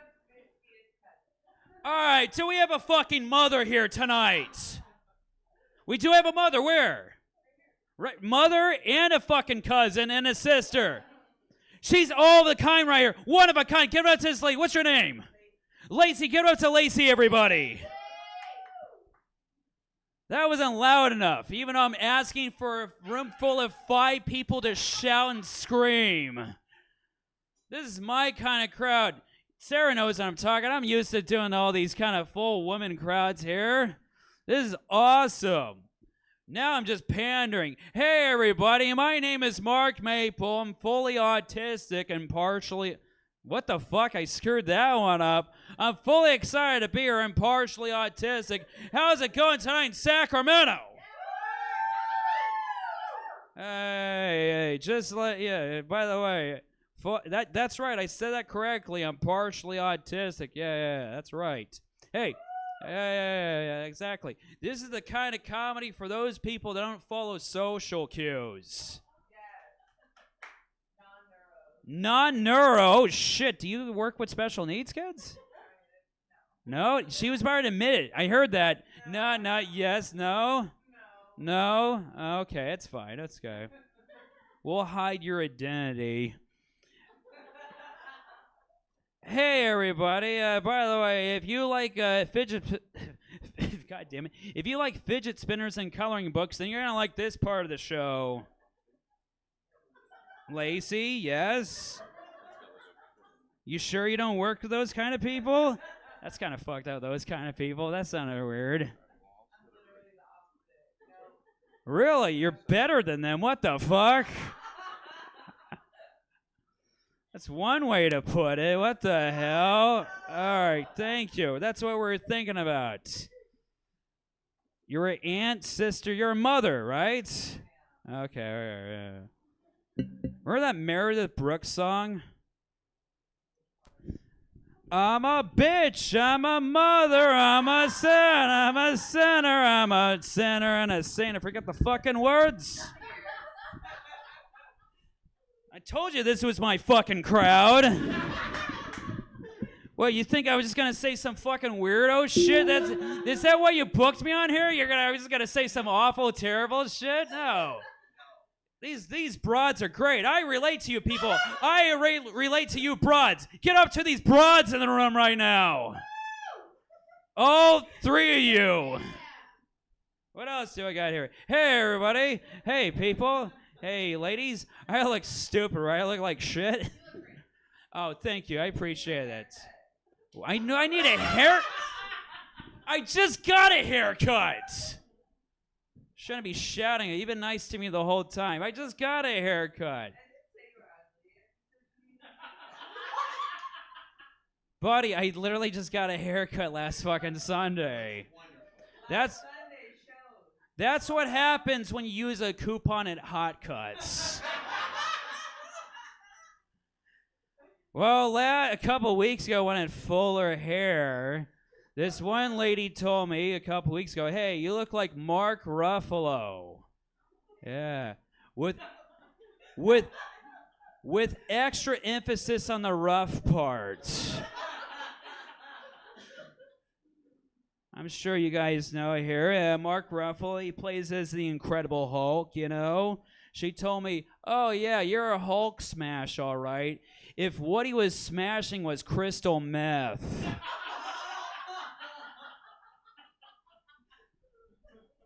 You guys are cooler than that. You said I look handsome, except for you. You said I have fucked up hair. I'm no longer buying LA looks anymore. I don't wear that. Until last week. Hey, folks, it's what the fuck month is it? Gay Pride Month? That's a terrible thing to say out loud. I'm going to identify as something right now. I identify. What you call a fucking loser. Do we got any fucking losers in the crowd tonight? That's honesty right there. I like that. Okay, that's weight appropriate. Self-awareness. Yeah, usually when I ask that question in Stockton, it gets a standing ovation. Hey, what the fuck? Oh, okay, it's fine. Okay, she's okay with it. By the way, you know she's from Stockton when she's holding 2 White Claws at the same time. No. Hey, I don't want to bum you guys out. We're having a fun time here, you know. I don't want to bum you guys out, but yeah, maybe you guys can relate to this. I've been going through a bout of depression as of late, you know, and recently I bought myself a sandwich. Excuse me, I've had a few. I made myself a sandwich as of late, and ladies here, have you ever been so depressed that you make yourself a sandwich, but you don't even bother cutting it in half? Okay, I think you guys know what I'm talking about. Yeah. If you've lost your will to cut sandwiches in half, please call this phone number, 1-800-273-8255. Yeah, that's the National Suicide Prevention Hotline. Get the help you need. Because the next thing you cut may not be a sandwich.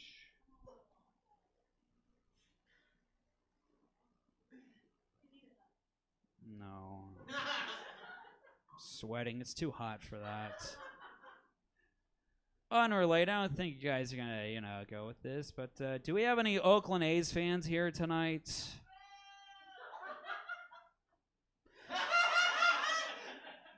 Well, if you're still listening over there, if that's the case, please call this phone number, 1-800-273-8255. Hopefully she's pissing out the green and golds.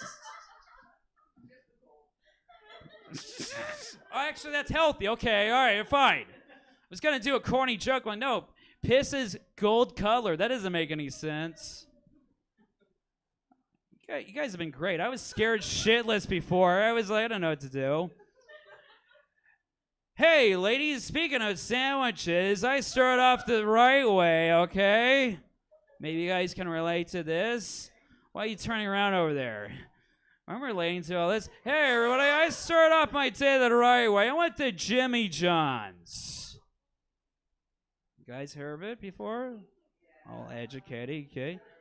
You've never been there? You oughta. It's pretty good. I want to know. I'm a straight cisgender male. I just look up big-tittied MILF shits. Anyway, disregard that. Jimmy John's is a great place. It's better than Subway. I mean that. Subway is for those who suffer in life. Look what happened to Jared. She knows. Nobody had more Subway than that guy. Do you guys remember Jared, the Subway guy? All right, you? Do you know? Okay. Lexi, you're young. Do you forget about that? All right, I'll educate.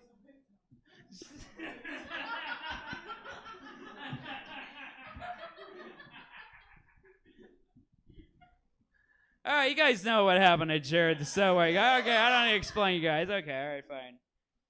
Whatever. Fuck Jared, okay? You know what? He's in jail now where he belongs, right? We can all be happy about that. Get up to Jared and Subway being in jail. Okay, what the fuck? He was a pedophile. Yes? Where he belongs. That's sex negative, exactly. He's in pedophile. God damn it, he's in pedophile. That doesn't make any sense. He's in jail now for being a pedophile. Yeah. Hey, ladies. Hey, in jail. If he gets shanked in jail, it's called a cold cut combo.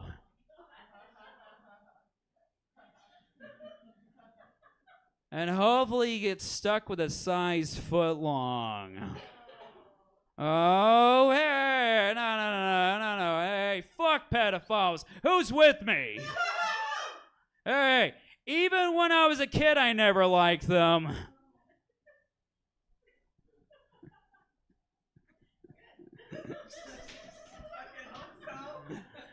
I mean, I told that joke yesterday, and the guy didn't like the joke at all, and I was just like, okay, I guess that guy didn't get molested. He stood up for himself. Anyway, what else do I got here? Damn it, the rest of my jokes are misogynistic.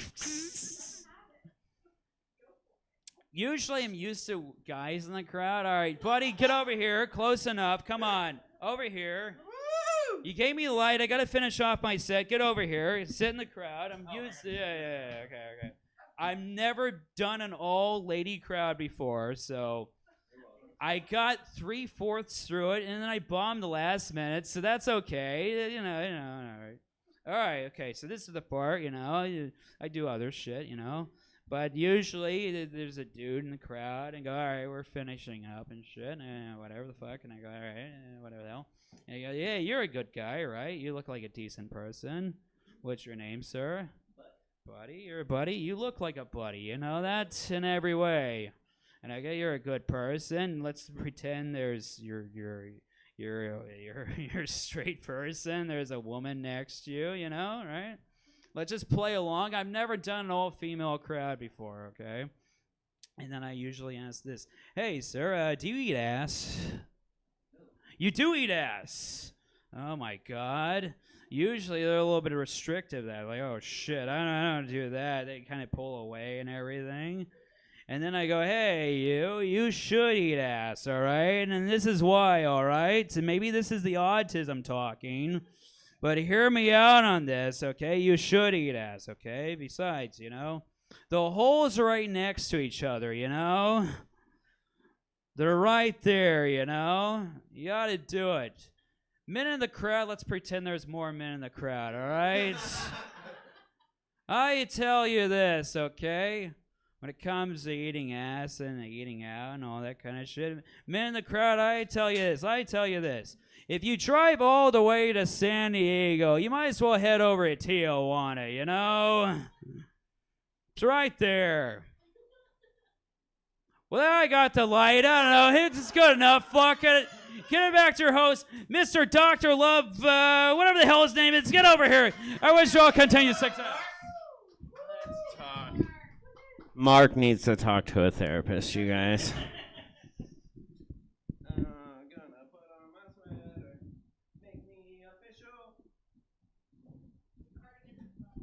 Thank you, Shein.com. Mark, you get this. We each get our own mics. Yeah. Green makes you slimming. No bullshit. Thank you. Yeah. Thank you. I was told earlier that I do look like the girlfriend of like a football player after my volleyball practice. I wouldn't know. Mark was afraid that I was sabotaging him by bringing Yes, I him was. here, No you guys. bullshit. I was sweating that. We No. did have a feud earlier, but I think it's gone now. Let me explain. Me and Mark have a feud because I like women. Yay! And I very much believed that Mark did not.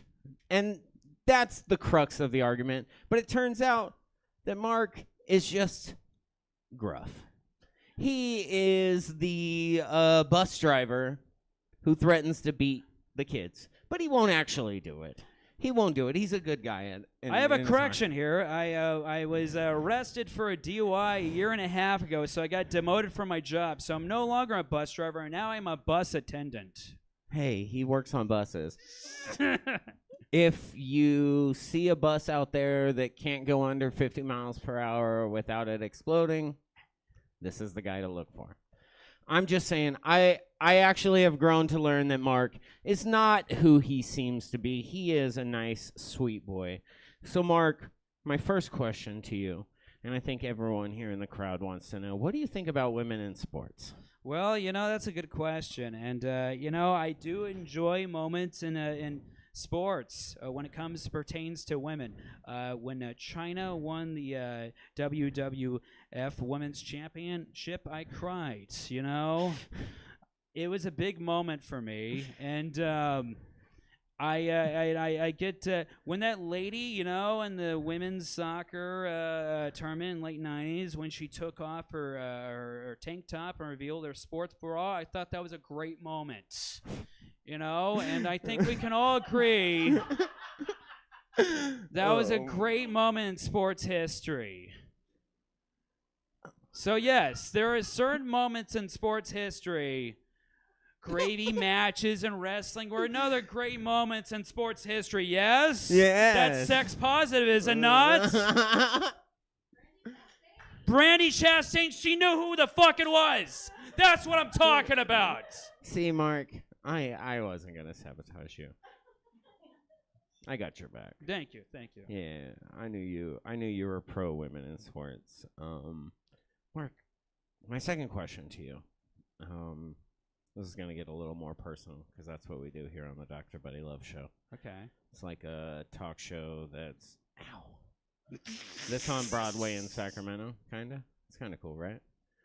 Anyways, Mark, my second question to you, the question that I think we're all asking is, you have a partner. Yes, I do. That's not the question. I was quick to say that out loud. I know you had to confirm that. Yes. Not to get too personal, but how did you meet? Well, I'll say that. It was at the Aftershock Festival. Now, as you know, I'm a spaz, right? And people that are spazzes love the rock band Korn.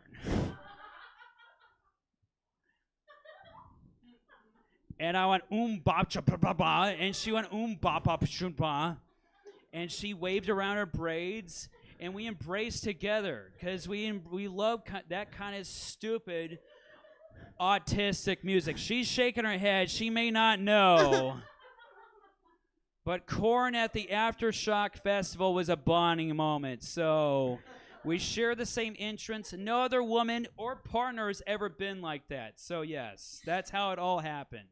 Thank you. Listen, I am genuinely surprised, you guys. That is such a cute story, Mark. Honestly, good for you. I'm happy for you. I was so expecting it to be at like a forum for a Magic the Gathering, like. Oh no, I wear deodorant. We're also nerd positive here, not just sex positive. Forget what Mark said, but also that's wonderful for you, Mark. I'm happy. My favorite thing about this was I knew when Mark replied and wanted to be on this show that even though he wanted to be on the show, he would think that I was setting him up. And I'm honestly not, Mark. I think it's great. And my question is, you have a lot of jokes in your set about like sandwiches and stuff, right? Yeah, I don't know why I keep writing about that shit. It is a reoccurring theme over and over again. Sandwiches. Yeah, I don't know why. Sandwiches. Let's get interpersonal here tonight because I'm a therapist, right? I'm a licensed therapist, even though legally my therapist says that I have to tell you that's not true. But again, he's boring. But Mark, if you had to describe the sandwich of your life, you know, like 2 parts White Claw, you know, tell us what it's made of, you know. Well, you know, I want a sandwich that's every single thing I want at the same time, you know. I want tuna with extra mayo mixed with sweet, creamy peanut butter and jelly. If you combine that all together, if you open your heart, if you're open-minded, this is a sex-positive show. About sex and sandwiches. With That was in sourdough and rye, it's going to be a good time. I was just hoping for, like, you know, something way more intellectual than that. But Mark gave us, like, something that a stoner would come up with when they're really high. And that's wonderful, Mark. Mark, how long have you been doing comedy? I want to make up a small number because that makes me sound better. Oh, it's only been 3 months. 3 months. Wonderful. No, Mark's a pro at this, and I've seen Mark do his thing all over the place. And when I say you should check Mark out, I really do mean that. So if you're in the Lodi area, definitely check him out. You in the universe outside of here, definitely check him out wherever you guys are. Mark, it's been great to have you. It's not a setup. I wanted you to come on here because I thought it would be funny to scare you a little bit because honestly, I know that Mark is not a bad guy. Come on, guys. Give it up for Mark. He is okay. You guys were awesome. No bullshit. This has been sweet. Thanks, man. Yeah. fuck, Oh, you look can't at this wholesome moment. Look at this. 2 men holding hands. Yeah. I don't know how to do a good exit. Fuck it. That's okay. The internet is watching you, Mark. There's thousands online watching. It's all my fans on twitch.com/stab TV. Is it Stab TV? Is he in here? He's not. Okay. To all my stab heads. No, Dr. Buddy lovers? Yeah, my lovers. Yeah. Yes, you guys are right. I did steal that name from the Eddie Murphy character in The Nutty Professor, but I don't care. The whites have been doing this for a long time. You guys, the doctor has told you guys that he's a very sex-positive person, but he does have to admit that he does sometimes do some very unsex-positive things. And I want to admit to something that I just did before this show that was very unsex-positive. So I was out in the waiting room drinking my White Claws, you know, having a good night as you do. And across the street on the roof, I saw 2 young ladies minding their own business, topless, getting their pictures taken by a gentleman with a mustache and a mullet. I'm not judging anybody. But I couldn't help but stare. And at that moment, they caught eye contact with me and ran away. And it's at that moment I realized that I ruined a very beautiful, because of the sunset, a very beautiful OnlyFans video. And that's very unsex positive of me. And I know you guys are watching because you guys are across the street and there's nothing else to do. So you guys are watching. I apologize to you. I apologize to all my fans. I know the doctor should be held to higher standards. I'm very sorry about that. You guys ready for your final comic of the night? Yeah. This young lady is very funny. I've been... Oh, God damn it. Jesse, I'm that guy. I'm sorry. I did it. I'm the dickhead. You know what? Yeah, live TV, baby. Okay, I'm just gonna hand it off to her. All right. So this young lady, I've been watching her since she first started comedy around Sacramento. She's very funny. Every time I see her, she's even funnier. She shuts down all these shitty little boys. She's super sex positive. She's doing all kinds of things around Sacramento. She's about to start this really cool, dope underground open mic called The Sesh. I want you guys to look her up. I want you guys to pay attention. I want you guys to get very loud for the very funny Lexi Arsenelli.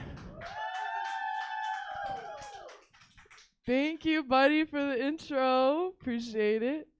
I actually just came from across the street. I was taking pictures with this guy with a mustache. And then this weird long-haired man started watching us, and we had to cut the tape because he was in the background. I didn't want to give him money for my OnlyFans. Those are my fans.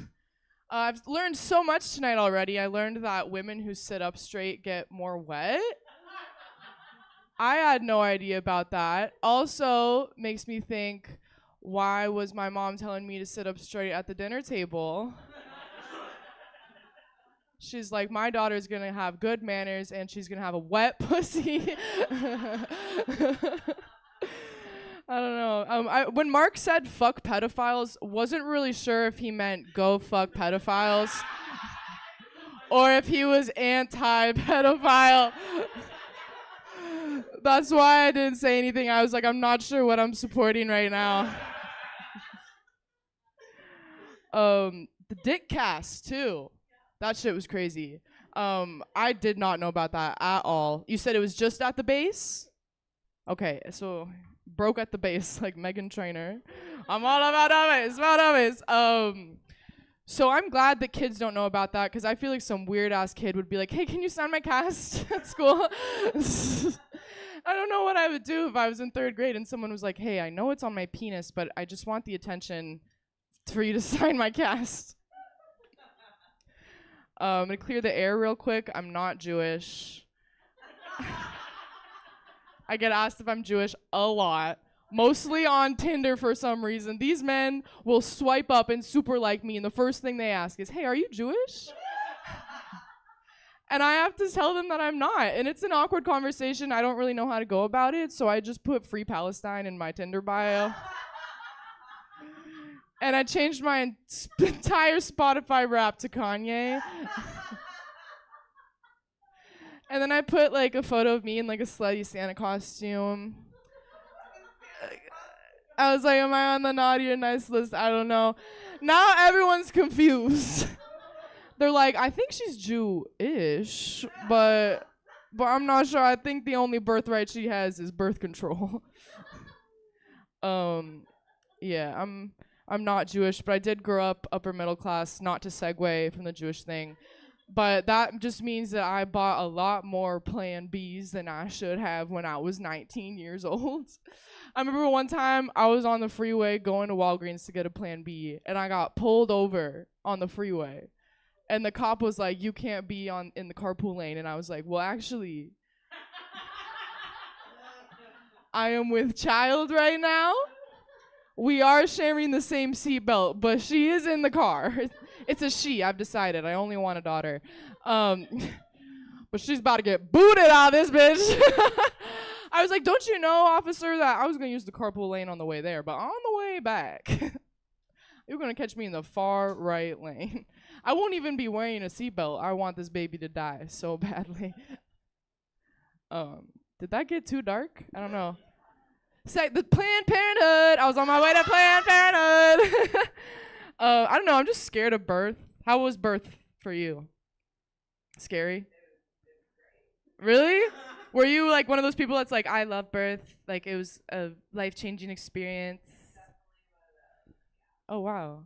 And so is the kid living up to the experience that you had? Absolutely. I love that. I'm scared to have kids.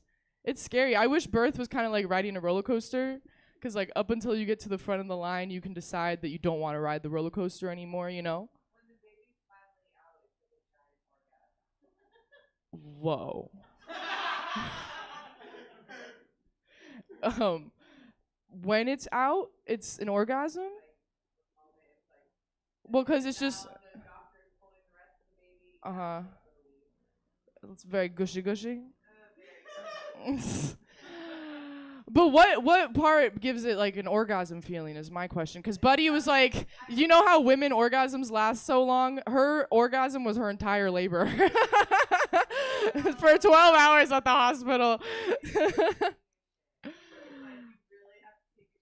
A good shit. Uh-huh. I think I would have diarrhea. I think my baby would come out in pellets. We'd be like, oh, there's an arm. There's a pinky. Where's the head? I don't know. I'm gonna have a breech baby. Because I want my baby to have ass. I don't know why I said that. That was strange. Anyway, I think therapy. I think giving birth, we're talking about birth right now. I just hate how like you have to wait in this line for 9 months basically to just be told you can't ride dick for another 6 weeks after, right? So you can't really enjoy the ride. But I guess if you want to have the orgasm of your life, you just need a man to get you pregnant. You don't even need to have an orgasm when you conceive. Just wait 9 more months and that shit will happen, I promise. You promised me. You're not on camera? Hi, everybody. My name is Lexi Alcinelli. I promised one day to give birth, and when I do, I will have an orgasm. And my husband will be holding my hand, and he'll be like, oh, my God, I can't believe it's never happened like this before. And I'm like, the kid can do it, and you can't. I'm in therapy. I'm in a lot of therapy. But I have an on and off relationship with my therapist because we meet over Zoom, and she always keeps her camera on, and I always keep my camera off. And she's always asking me, like, hey, Lexi, can you turn yourself on for the session? And I'm like, don't ask me to get turned on during therapy right now. Like, that's whack as fuck, you know? Like, I am, the only reason I'm wet right now is because of my tears. We've been there, right? Yeah. I'm not really here to get turned on, you know? I'm in therapy to talk about my dead cat and how I wish it was my mom. That's the only pussy I'm interested in for the next hour. And my cats. When I came home from college, my mom was like, Lexi, do you notice anything different around here? Like in the living room? And I started looking around, and she's like, the cat died. And I was like, why did she introduce it like she got like a new rug or new curtains or a new flat screen TV? I was like, the cat died, bitch, what? She's like, yeah, so your brother died and we converted his room to an office. Sorry. My shit gets more dark as we go. Oh wait, we should talk about sex. Let me tell you about my worst sexual experience ever. And it was my first sexual experience. Yes. It was with a man who I don't refer to him by name, so we're going to call him Pissy Cum Boy. And we're going to figure out why. He was my ex-boyfriend, and it was during quarantine, and he hit me up, and he's like, let's just catch up. And I was like, okay, let's play a little Mario Kart. Like, come on over. He comes over. We're in this room above my garage, which we'll call it an attic. It's what it is. And we're playing Mario Kart, and I'm like, oh, I remember. I hate this man. I don't know what to do, so I need to get him out of here. So I was like, let me suck his dick real quickly, and then he'll be on his way. I think that's the reason why he came. He didn't really want to catch up with me. He just wanted me to, like, catch up with his dick. And so I'm going down on him, right? Sex positive. And I, like, come up, and right as I do, he just comes on his stomach. Yeah. And he was kind of overweight, so it kind of looked like frosting on a cupcake. But then it gets worse. I go get a towel, and I hear pitter, patter, pitter, patter. I turn around. This man is peeing on his stomach in the same spot where he just came. Yeah. And this was my first sexual experience. So I was like, oh, that's what a squirter is. I had no idea. And I resented this man for a long time, you guys. I was like, I can't believe he did that to me. I even offered him to cuddle. I even offered to cuddle with him afterwards. He's like, He's like, I just want to be my own body right now. He was embarrassed, yeah. But now I don't really resent him because, like, as a man, it must be really hard to admit that you're cream team and squirt squad at the same time. That shit's embarrassing. So that's my ex pissy cum boy. He hit me up. He hit me up on Twitter. He apologized. It took him 2 years to apologize. I don't know how he found my Twitter because it's just Lexi and a ton of numbers is my username. But he was like, you know, I'm really sorry about what happened. I just hope you're living life to the fullest. And I was like, well, I hope you're not living life to the fullest because we both know what happens when you get full, my boy. Yeah. High school was really strange. I'm going to talk more about sex before I talk about high school. Because there was no sex in high school, you guys. There was absolutely none. I kind of had the same haircut as Hillary Clinton in high school. Like, I shaved my head 4 months before going to high school. And I was like, everyone's going to remember what I used to look like because that's how I identify. But it doesn't really work like that. But I think having sex with men is a lot like using a paper straw. Because after 30 seconds, they both get limp. And the plastic version is a lot better than its more natural counterpart, right? And they're both recyclable. Just toss it in the trash and move on. Get another one. Once it gets all gushy. In high school, I dressed really promiscuously, but I was also a mathlete. So everybody at school called me the thought that counts. They were like, hey, Thotty, how many bodies? And I'm like, I can't count because there's 0. It's not sad. I'm so happy I didn't have sex in high school, honestly. I would have. Who here had, like, sex in high school? Okay, see? This is like group therapy. Yeah, if I had sex in high school, I would have just been like, damn, that was embarrassing. And it's like, you don't know what they're going to become because they're just like, we're just like kids, you know? And it's like, what if this guy grows up and he's still asking, hey, where's my hug when he's 30? I don't want to deal with that bitch. Let's see. In high school too, I wanted to get really like strong and buff. And there was this guy named Kyle who I really liked. I was head over heels for him, and I wanted to be heels over head for him. And he told me that women who are really strong and really buff are called dykes. So I went around the school telling everybody, including my teachers, that when I come back from summer break, I'm gonna be the ultimate dyke. I was like, I'm gonna spend so many hours in the gym, you'll be able to smell the dyke on me. I got it. You're gonna see me coming to school like, oh, look at that hot dyke on a bike wearing bike shorts only because I gotta hit the gym after school. You know what I'm saying? Anyway, moral of this story though, fuck Kyle. Kyle is one of those dudes that just tells you the wrong definition of a word just so that you go around and tell everyone that you are the word when you are not. I was thinking, I'm bisexual, but I don't want to be like, I'm a dyke. I'm a bike. B-I-K-E. That was stupid as fuck. Damn, a dick cast. I just can't. Did you really climb out the window?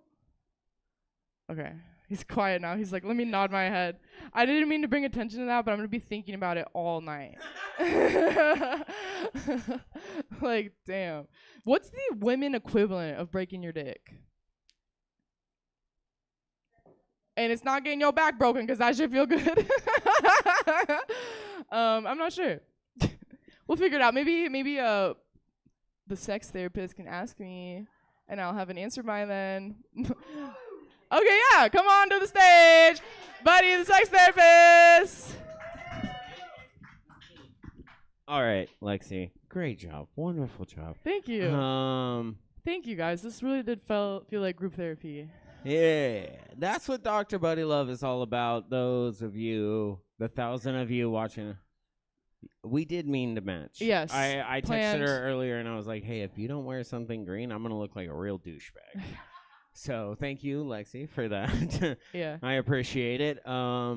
I was like, I'll be These the shorts, bottom. though? I'll These be the shorts, bottom though? to your top. The shorts, though. Yeah. Am I right? I like No. this background because it's like it's the exact background that I got my senior portraits taken on. It's cute.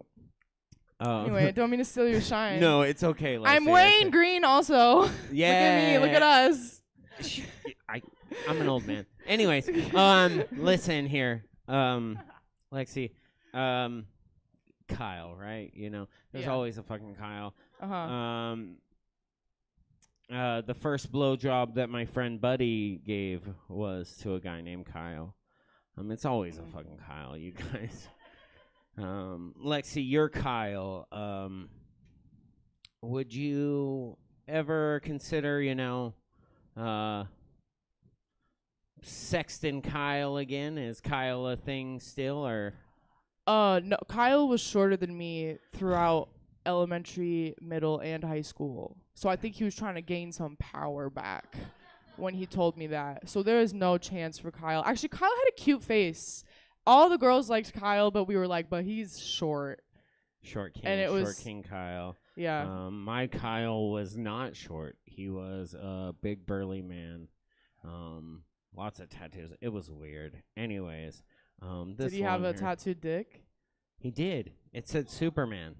That was a weird thing that you just brought. It did. You know what? It's okay. It happens. Wait, you so when know? you're sucking the tip, does it just say super? No, the tip didn't have anything on it. Okay. It was the shaft, which was weird. But anyways, this is doctor talking. Lexi, you probably get like a lot of terrible fucking shit thrown at your way via DMs from nerdy boys. What is the worst DM you have ever gotten? What is not? It doesn't necessarily have to be the most disgusting. I don't need to hear about some grown man's penis, but I'm just talking about that the worst pickup line you have ever heard inside the DMs. He said, "Hey, yo, girl, you should help save the turtles and come suck my dick." And then I said, "Oh, but using microplastic doesn't help save the turtles." And then he unmatched me. It was a power move. There was this also like this guy that was just like, "I'm gonna be honest, I just want to hit it," or he was like, "I'm just trying to bust a nut," and then I responded, "Okay, squirrel." And then I forget what he said after that. But yeah, men just really are straight to the point. So one of my favorite questions to ask is, what is the weirdest, the absolute most insane, slutty Halloween costume you can think of? Because I saw one on the internet that has haunted me my whole life, and I always just like to ask the question, like, in your morbid mind, what can you think of as the most fucked up, sexy Halloween costume of all time? like a tuna peanut butter sandwich. Smell included in the costume. A scented costume. Okay. A scented costume. Yeah, it comes with a scented candle. That's a good one. I know. I'd buy the tuna one if it smells like pussy. I'm kidding. Go to whatever goop.com. Gwyneth Adam and Paltrow Eve. has a candle that smells sponsored. like her vagina. Good Yeah. for you. Promotion. Sponsor of the show. I have a question for Yeah. the therapist. I went through a breakup and having trouble getting back out there because I don't like casual sex. And so I wanted to ask you, how do I open my legs for someone without opening my heart? How do we open our legs without opening our hearts? Yeah. Well, that's wonderful. Okay, so when you're scrolling through the Instagram pictures, so usually your Instagram posts or the dating profiles are going to have a couple of different pictures. Men or women do this. For women, it's one of two things. Women will. Wait, I didn't know this was gonna be actual Yeah, advice. the This is doctor crazy. has advice, you guys. Okay, this See, is women do awesome. this thing that traps Ooh, sorry. people, and men do something very similar. For women, it's this photo. It's girl in a bikini, and then right next to it is a very fun photo. Maybe something like a Halloween costume, or maybe something like a party that they went to with friends. That's the photo that you need to comment on. The one, if you want to have sex, it's the bikini photo. If you want to get to know her better, it's that Halloween costume of her dressed as Cher from the movie Clueless. You know what I'm talking about? Yeah, so 2023, I should take a bikini pic this summer and then come up with the ultimate Halloween costume. And then hopefully by the end of this year, I'm going to get laid. No. Because men, if you want to have casual sex with men have a couple of different poses that just let you know I'm down for sex stuff. It's one of two things. It's either them shirtless, very classy, you know what I'm talking about, or them holding a fish. Those are the only two photos that men, those are sluts. Those are whores. And if you just want to have casual sex, those are the pictures that you comment on. And now you know how to have sex with men and women. The doctor has done his job. Thank you. And good night. And good night. Give it up for Lexi, you guys. Honestly. Give it up for Lexi, you guys. One more time. Lexi, here's your water bottle. There you go. All right. I want to say one last time before we get out of here. Thank you guys for showing up tonight. Thank you guys for watching at home. If you guys are thinking to yourself, how, besides for watching this show and coming and paying to watch this show, how can I support Planned Parenthood? Well, you guys know how to do it. Just go to the Planned Parenthood website. It's very easy. They have donation buttons. Guess what? It's very simple. Donate directly. Hey, if you put hashtag Dr. Buddy Love in there, that's just cooler because it lets us know that you're watching the show. It lets us know that it's very fun. If you guys want to donate, all of your guys' ticket sales, boom, that's going to it. I appreciate all of you guys. I also want to say, if you want to support Stab more, you guys are on twitch.tv/stabcomedy, and that's wonderful. Support, subscribe, become a member, all of those things. Send all of the little F's in the chat for penises, F's in the chat for sex positivity, all of that shit. I appreciate you guys so much. I appreciate you guys so much. Give it up for yourselves. Give it up for sex positivity. Give it up for Planned Parenthood one more time. I thank you guys so much.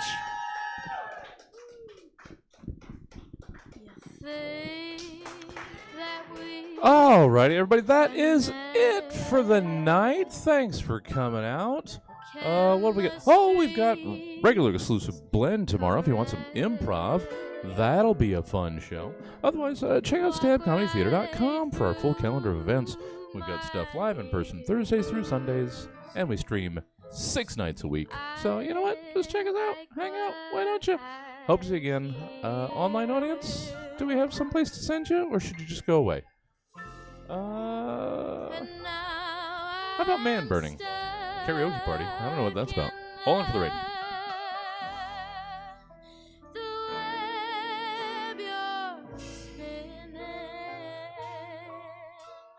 You've got me for your prey. Sorry, I'm not home right now. I'm walking into spiderweb, so leave a message and I'll call you back. A likely story, but leave a message and I'll call you back. Intruding on what's mine.